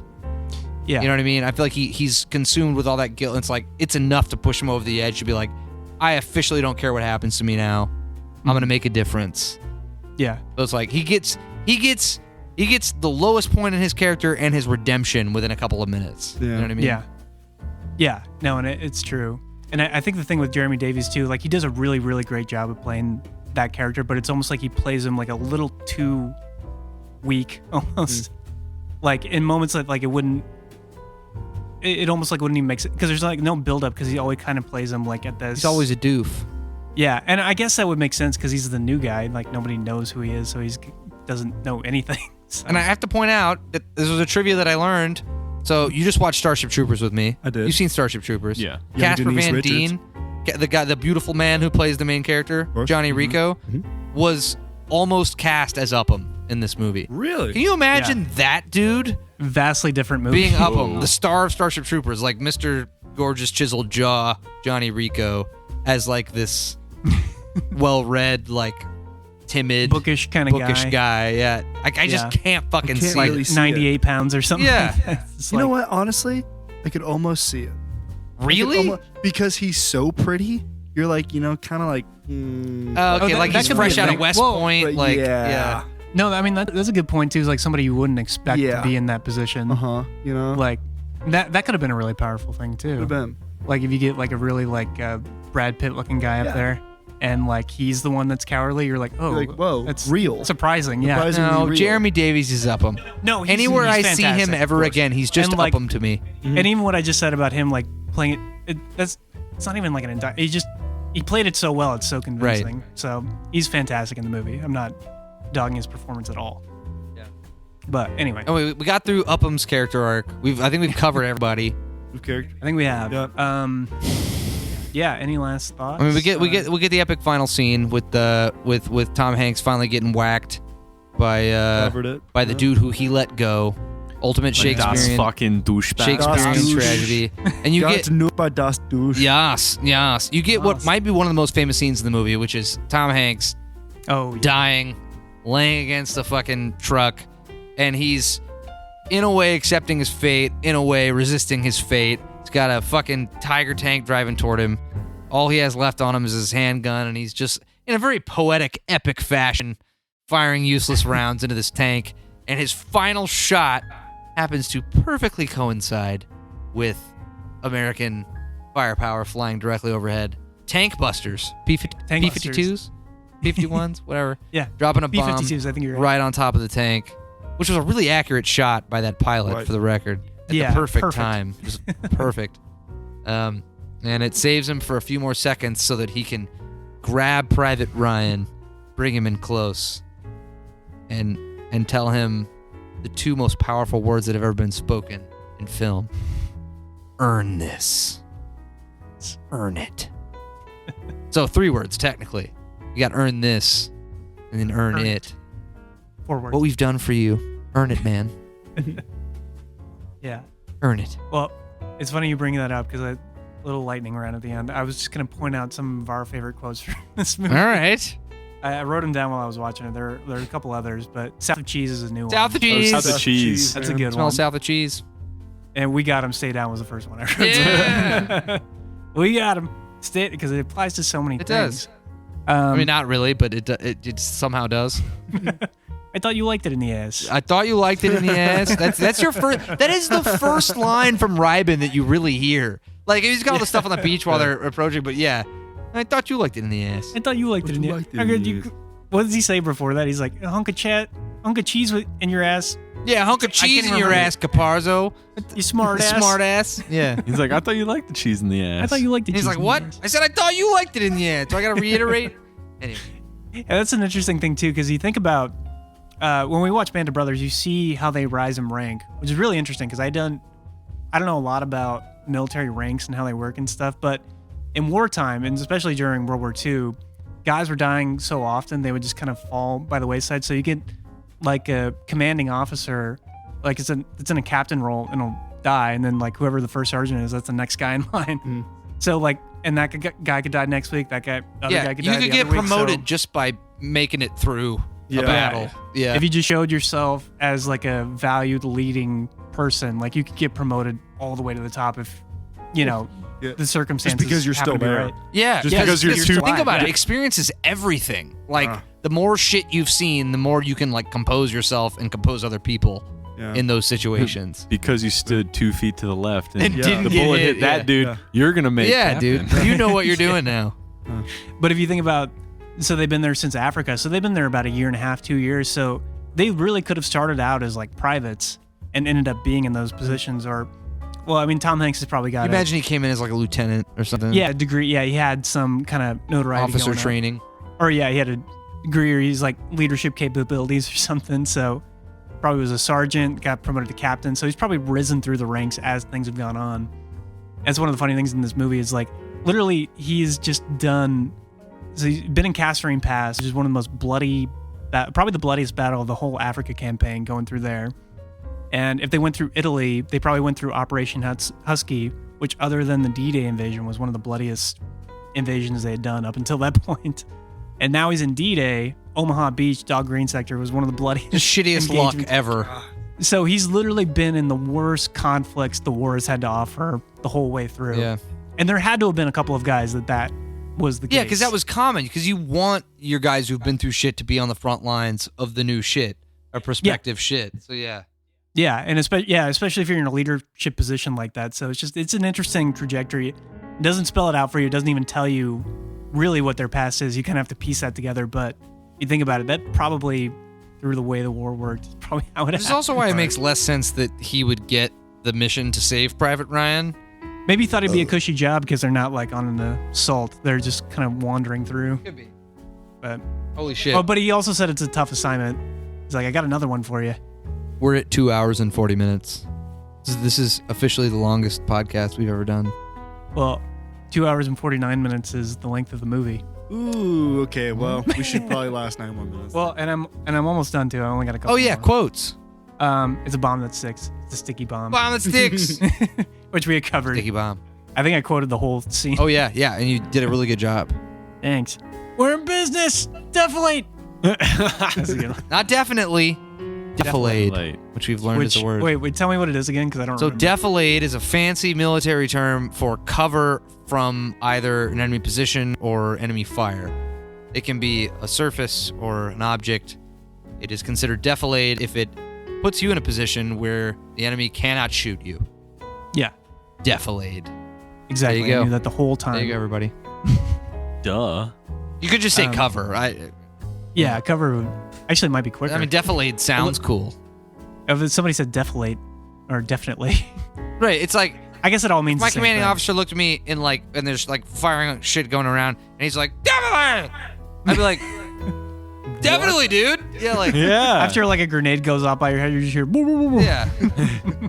And you just see the point over. You're like, oh, Oh, that yeah. thing. Oh, yeah. Oh, yeah. Which is why all the hand signals. And then like finding Jackson was really the only one who ever used Yeah. hand signals. Yeah, Sorry he's in to the tower. cut Oh, no, you no. off. Oh, yeah. when He was he's, like, literally the P- only one that went like. Oh yeah, he had the P and the T with the Panzer and Tiger tanks. Shapes Yeah. and letters and shit. And then the 50, Yeah. and then they're down. P, two of them. P Tiger to the tanks, T, two. P to the tits. But anyways, So- Like finding a needle in the second needles. needle and a stack of needles, very nice. Which is a great quote. It sums up the whole movie really well, and it gives you a sense of like how like impossible it would actually be to find this guy. yeah, You know, so I want to point this out before I forget it. This is kind of off topic, kind of on topic. What movie that's newer than this that I feel like was inspired by Saving Private Ryan in a way, at least the way it was shot? 1917. Oh, I love that movie, dude. Great movie. It's so good. I feel like a lot of it was inspired by Yeah, just some of the shots at least. yeah. I think the grittier aspect Yeah. of that movie, Yeah. and doing it in one shot too is like there's a lot of stuff in this where there are some really crazy one-er Yeah. kind of things, which I think I mentioned while we were doing it. But every now and then I would notice like there's a shot with like a big special effect, and then they would keep going for like another 17 or 20 seconds. It's just like it's a quality you don't really see that often anymore, and it's a tiny thing to me, but I really notice it when you watch older movies. Like their sequences, especially movies like in the 40s or something like that, they would just hold on a two shot of like an actor talking at like a dinner table. They would just hold that medium shot for like 5 minutes sometimes. damn, And they would like push in, pull back out, just get some dynamics, but they would never cut right. to like get the sense of the performances kind of Huh. thing.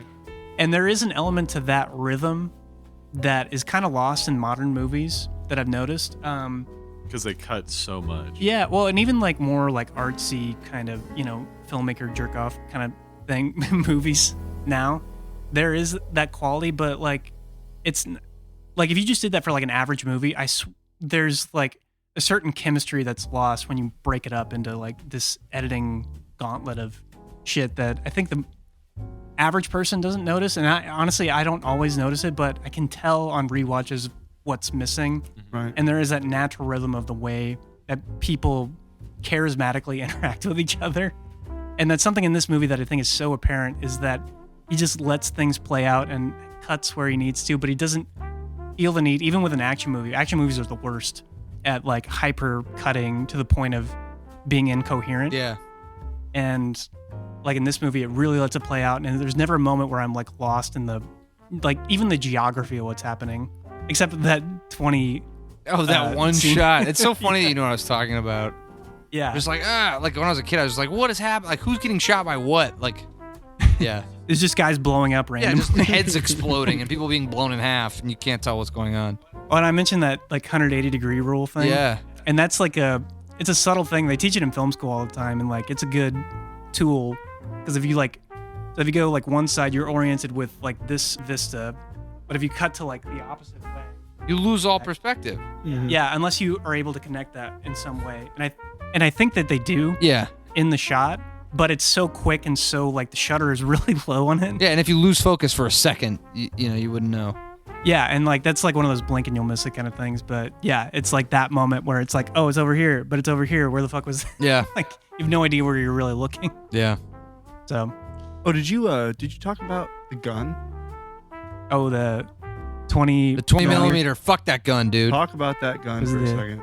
That motherfucker. It's a really mean gun. really, really mean. Yeah, I was saying this while we were watching it. That guys that were in this war remember the sound of that gun over other guns, and that it just like the sound of that gun like just haunts their dreams because and these shells were so big that like it would just destroy a fucking building. You could shoot like 100 rounds a minute. She would just get crazy. 20 million, because they weren't designed. They were not anti-personnel guns. They were not designed to kill people. They were designed to kill aircraft and tanks. And they were shooting humans with it. So it was really bad. Really mean gun. Really not cool. Yeah. All right. Because in the movie you just see guys just explode pretty much. Yeah. Which is one of the They're one of there those- and then they're not. Yeah. Yeah, it's one of those practical things I notice more too. And I'm a huge proponent of practical effects, but every now and then I can tell where certain, because like in that shot, like the guy just pretty much explodes. Yeah. But they cut to the shot a little early, and if you're paying it, you can There's see just the a dummy. dummy. The dummy is just standing there, Yeah. and then it just explodes. Yeah. So that's a little distracting, but I think it's only something to catch on rewatches. Right. Initially, you're like, "Oh fuck, that guy just exploded." Yeah, I couldn't Like, tell. back and forth. I couldn't tell there was a dummy. Yeah, That's the kind of Seen too shit many too, movies. dude. Like I've seen so many. Like me and my buddies Zach and Wes used to, when we were kids, we used to pause it throughout the D-Day scene, like the beach scene, just to see like crazy gore and shit that was in the background that you just get for like a frame. Like there's this one quick moment when Tom Hanks is dragging the dude who's been shot. He's like wounded. It's like early on in the movie. He's like dragging him up the beach, and that shell lands right on top of the guy and blows him in half. And suddenly he's dragging half a dude. Yeah. And there's this one frame where it's like a shot from the ground where he's dragging the body, and you first see that it's just half a dude, right? And as soon as the half a dude passes, you can see a dude's head on the ground, and his skull is blown open, and his brains are hanging out. But you only see it for that one frame, and if you don't pause it. So me and my buddies used to pause on that and just like stare at it and be like, "Whoa!" Just that one frame. Like if you hadn't seen the movie 8 times, you wouldn't even see it. Because like the first time you're watching, you're always watching what's in focus. But the 8th time you're watching shit that's not in focus. That's a dude's fucking brain right there in And the it's- background. And it's there just for atmosphere. Just for atmosphere, just for your peripheral vision to see a fucking dude's skull open. Just for funsies. Anyways. Yeah. And there's level some of like detail. Right. yeah, God, and I don't think there's one for makeup effects, but which is mind-boggling to me. The amount of like blood Prosthetic effects, prosthetic guts, you know, just even makeup on the guys and like the costume. And the Garand thumb. Yeah, we didn't even talk about that, but I wanted to talk about that so I know bad. you did. That's why I brought So, it up. thank you.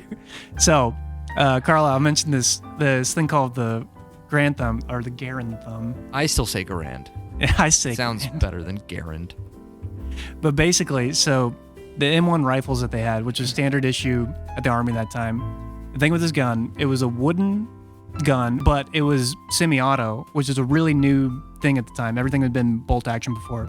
Pulled back the bolt and the shell pops out and everything. With the semi-automatic gas chambered gun, it would eject the shell for you and you could just, keep shooting, basically. Which is a big innovation for the time.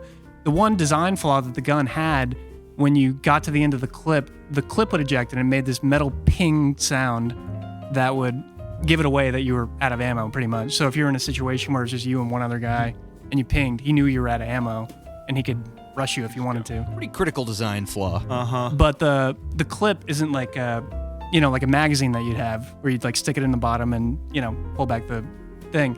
It was just a clip of rounds with like a little metal casing on the side so you could load it in. So when you loaded it in, the way that the action on the gun would work, you'd pop it in and then it would immediately, like, the bolt of the thing would shoot forward, and sometimes the guy's thumb would get stuck in there and it would just shoot forward and fuck up their thumb. Smash their thumb. And you can see in a couple times in the movie where the guys are just all black. Yeah. They're all black on All the the thumb right there. gunpowder in the chamber. I or noticed that. it's bruised. I or noticed it's that about bruised, someone's finger. or- So yeah. one of the guys during Wade's death scene. Yeah. So You can see it's really his good. right thumb. I was wondering what that was. I thought Random that was attention just to detail, bro. I thought that was just dirt under his fingernail, but it's very, very specific that like his nail is bent and the top of it is just black. Yeah. You know? Yeah, Grand that's thumb. where that comes from. That's Yeah. such a crazy detail. Yeah, it's something that nobody, if you don't know anything about that rifle or like anything about the war, really, like you're never gonna catch that. But it's just a crucial detail that they wanted to get right, because when the movie came out, it was '98. Like a lot of the veterans of that war were still alive, and a lot of them went to go see the movie. And I think we even said earlier they had a hotline set up for guys that were suffering from PTSD. Yeah. Not just that war, but just any war. Mm-hmm. To help them out because it was so intense, and people got pretty bad flashbacks from it. Yeah, it's a pretty controversial gun because it changed the course of the war. Like, you could shoot so many more shots than the enemy soldier, but you had these two horrible design flaws. Terrible. That like anybody with a mile would know you were out of bullets. Mm-hmm. And then Yeah, also and- you're jamming your thumb every fucking time you're shooting it. Yeah, and I think Patton says like the M1 rifle is the greatest invention in warfare or something like that because of what he was able to do, like coming out of Africa. Wow. Yeah. Yeah. Oh, and there's a little quote from Ted Danson early on where they're talking about Monty. Mhm. So they're talking about Montgomery.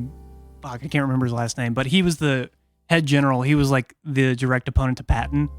They were trying to get out of Africa, and the British ran a great campaign in Africa, and then we showed up and kind of Fucked it all up. Well, we were just NFGs, new fucking guys. Yeah. And we were just not ready for warfare, and they've been dealing with it for probably about a year or two by that point, so they knew what they were doing. And Patton and him were kind of at odds because they wanted to take the next, place on the map. Right. But basically, Monty had gone all the way up into France, and when they were talking about, like, that guy's overrated and stuff, Yeah. they're talking about the British General Monty. Yeah. So, Wow. Loser. little Fucker. little World War II detail. Yeah, but okay, it's time. We got to rate the All right, yeah. movie. Let's Last line Okay. that we love is all a big foul up. It's all a big foul up. Oh, and U-Bar. Foobar. Bar. Foo-Bar. Fucked up beyond Beyond all imagination. recognition. All Recognition. recognition. Foobar. It's an acronym. Fugui. Fugui. Fugdi. Fugwa. Beyond recognition. Fugay. Yeah, dude. You gotta know yourself some Foobar, man. That's And snafu. and snafu. Snafu. There's a little extra I didn't know what snafu meant until today. No, I don't think anybody does. Subnominal. It's situation nominal, all fucked all up. fucked up. So everything is normal, completely fucked up. Yeah, snafu. All right. Well, we got to give our ratings, Carlyle. Well, I feel like we're all gonna. I have a feeling we're all gonna give the same answer. Well, no, but give full honest, like outside of our like- obvious, like Just as a movie. completely biased, Honestly, like nostalgic love for the movie. hold on. Does Corbin know the rating system? Yeah, it's, Oh, we talked it's about- basically non-existent. So you rate it, Yeah. you rate it on a scale of 0 to 5 beers. In other words, how many beers would you need to enjoy this movie? So the higher the beer count, The the shittier the rating. Yeah, Okay, got it. exactly. But the scale can shift because if the movie would be better enjoyed with a couple of beers, then 2 beers is not a bad rating. So Yeah. you're rating You- it based on what you say. You ready with that caveat? Based on It's your like, explanation. I got you. So it's kind of up to you what your rating is. Yeah. Anyway. Carlos, Can I give 2 answers? please. I'm gonna say 0 beers to enjoy this movie. Okay. I think this is an unbelievable movie. I think everybody at some point should have 0 beers and watch this movie. Okay. I will also say, I will say, it's a tough movie to get through, and a lot of points. I mean, a lot of points. I think it's easier to get through, and I think the enjoyable moments are more enjoyable if you had 2 beers. That's totally fair. I would say that. Yeah. 2 or 3. Love it. Corbino, thoughts? Well, I'm gonna continue. 0 beers for me to enjoy this movie. I mean, obviously, it's a cinematic masterpiece. You don't need to have any beers to really enjoy it. But on the other side of that, if you could drink 4 to 5, it becomes Fucking stole my rating. it becomes just engulf the senses, man, because fucking get ready. Like it takes you to another level. Now, if you go beyond 5 beers, which we all like to do that here. We do. It becomes. Pretty sure we are currently. Now, when you reach a point where you can't remember stuff, that's where you need to crank it back. But over 5 beers, over 3-hour movie. I mean, let's be honest, you're probably getting more than 5 beers. Yeah. There's probably a couple of scenes you want to forget. Yeah, by the end of it. exactly. So, either way, man, you go 0, you go 5. It's the best of both worlds either way. You are going to have 2 different Personally. experiences, though. 100%. Oh, yeah. Because the other way, you might laugh at some stuff that you wouldn't laugh at if you were sober. Right. So, Yeah. not in a bad way, just generally You see a speaking. dude get his chotch blown off, and you're like, fuck. Or no, just like when Fuck. Tom Hanks is like, that's why we don't help. That's why we don't have children. You're like, oh. Yeah, and you're like, oh shit. Yeah. That's why. Really? Fucking Vin Diesel doing it for family. You gotta really fucking. There's a balance in the movie where it makes it not miserable to watch like an insane war epic. Right. Like they can inject humor and like drama and like make it interesting. Well, I feel like the humor too, when you drink, you you laugh and you appreciate it more, or like you're able to let yourself be looser, not as on edge. So much. Because I think from like an audience standpoint, like just visually, like ingesting all that stuff, you kind of feel the same way that they do. It's like, fuck, this is fucked up. Yeah. Whatever you guys like, whatever you guys need to do to get through it, I'm with, kind of thing. Yeah. So you kind of just feel for their pain and suffering. So if they want to make a joke about something, you kind of laugh along with that. Yeah, man. No, Corb, I think you hit it on the head. But both you guys did. It's, I mean, especially for me, obviously, that's like I can give it 0 stars. I've seen this movie plenty of times without alcohol, and loved it just the same every time. But yeah, it's like if you want to watch this movie and not just want to fucking cry for 2 hours and 45 minutes straight, you need as many beers as you can possibly shove down your gullet to process the absolute tragedy and horror of war, but also to appreciate the comical whimsy of brothers in arms with nothing to gain and everything to lose, just trying to get through it. Yeah. And so, 0 beers and also 5 beers is my rating. I think 5 beers, piece of shit. It's a piece of didn't really care for it's it. a piece of shit trash movie. This is the only movie I've ever given. This is the only movie I've ever given total full score on either side of the spectrum. Like it works for both. No, rationalization. I think you could really kind of go into it with any mindset, and I think whatever state you're in, it's going to snap you out of it to the point where it's like, I can't watch this right now, or I have to watch this till it's done, kind of thing. We gotta get through it. You kind of have like 2 reactions to it, and like it revolutionized the way we film action sequences, the way we film war movies, like the level of care and respect and detail. Set a precedent, standard. It is. Yeah, I gonna be, have nothing bad to say about the movie, even for like the little flaws and nitpicks that we can spend an hour on, but it really doesn't matter because it just changed the face of what was really possible when you have the level of care and love and budget to do whatever you want with something.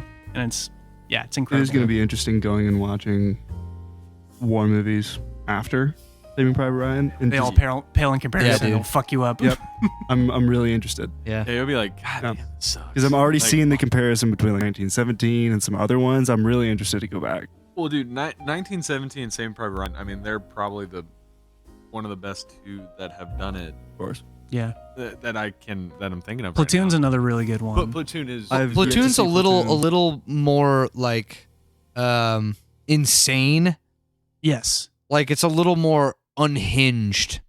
I think it shows the grays of war a little more than this, because I think in the the World War II conflict in general, like there's good guys and bad guys, Yeah. just inherently, just because because one was evil and one wasn't, Right. Mm-hmm.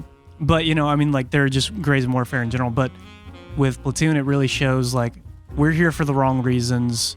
Why are we fighting these people? But they're also trying to kill us. Like, how do we deal with that? Yeah. Right. And it's very like American centric. It deals with the American side of how things went down and how complicated Vietnam was, to the point where it's like, who are we as people Right. to let this happen, kind of thing. So it was a very different movie, Mm. but really visceral. And it kind of changed the game too for war movies. Mhm. I don't really think there was anything that, with that level of like almost journalistic detail, as somebody that was a veteran of that war could portray. Except for Hot Shots with Charlie Sheen. Yeah. Which Well, and then Yeah. what was Hot Shots Part 2. part deux. Full Metal Jacket.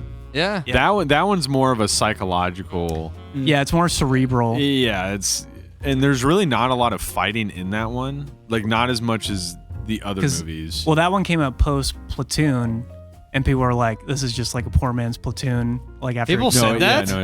Yeah, Oh, pretty shit. much. Well, because it came out like a year apart, and like Stanley Kubrick is just like, because that had just won Best Picture in '86 or '87, and then it got released in '87, and then they're like, "Oh, it's just treading over the same stuff that we just watched last year." Oof. Didn't really appreciate it for what it was at the time, but it became one of like Kubrick's like. It became better a cult movies. classic. Yeah. Well, he didn't make a eventually. movie for 10 years after that. He didn't touch Crazy, man. them, or 10 or 12, whatever. Well, I have to thank the great Corbin Mosley for being a first-time guest on One Guy's Seen It. You've been a Hell champ. yeah, You've been a man. pro. Hell yeah. And it's Fuck yeah, always a Corby. pleasure to have Carlyle Strickland, Oh, thank you. the We gotta king come of back. Nash. Very much. It's King nice of to be Nash is back. in town. I love this. This is my favorite thing to do. And now, Tommy's back. Weird that Yeah. I'm saying that sitting in his own home. Yeah, we're trying to figure out what we have to do to get him to stay. Yeah. I don't know if we gotta chop his feet off, Well, we can. sticky bomb the sticks. Sticky We'll bomb figure his it out. feet. Just give me a morphine drip. Yeah. I'll do whatever you guys say. Oh, God. Right. And with that, we're wrapping it up. All right. And remember, Sumner. Every movie's better with at least 0 to 5 beers. If you're watching this particular movie. That's right, guys. But yeah, every movie's better with at least 1 beer. All movies are better. Oh yeah. Everybody has to whisper it. All movies are better.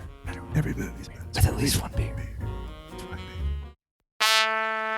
One guy's seen it, the other guy hasn't. First guy's gonna tell the second guy all about it while they both get drunk.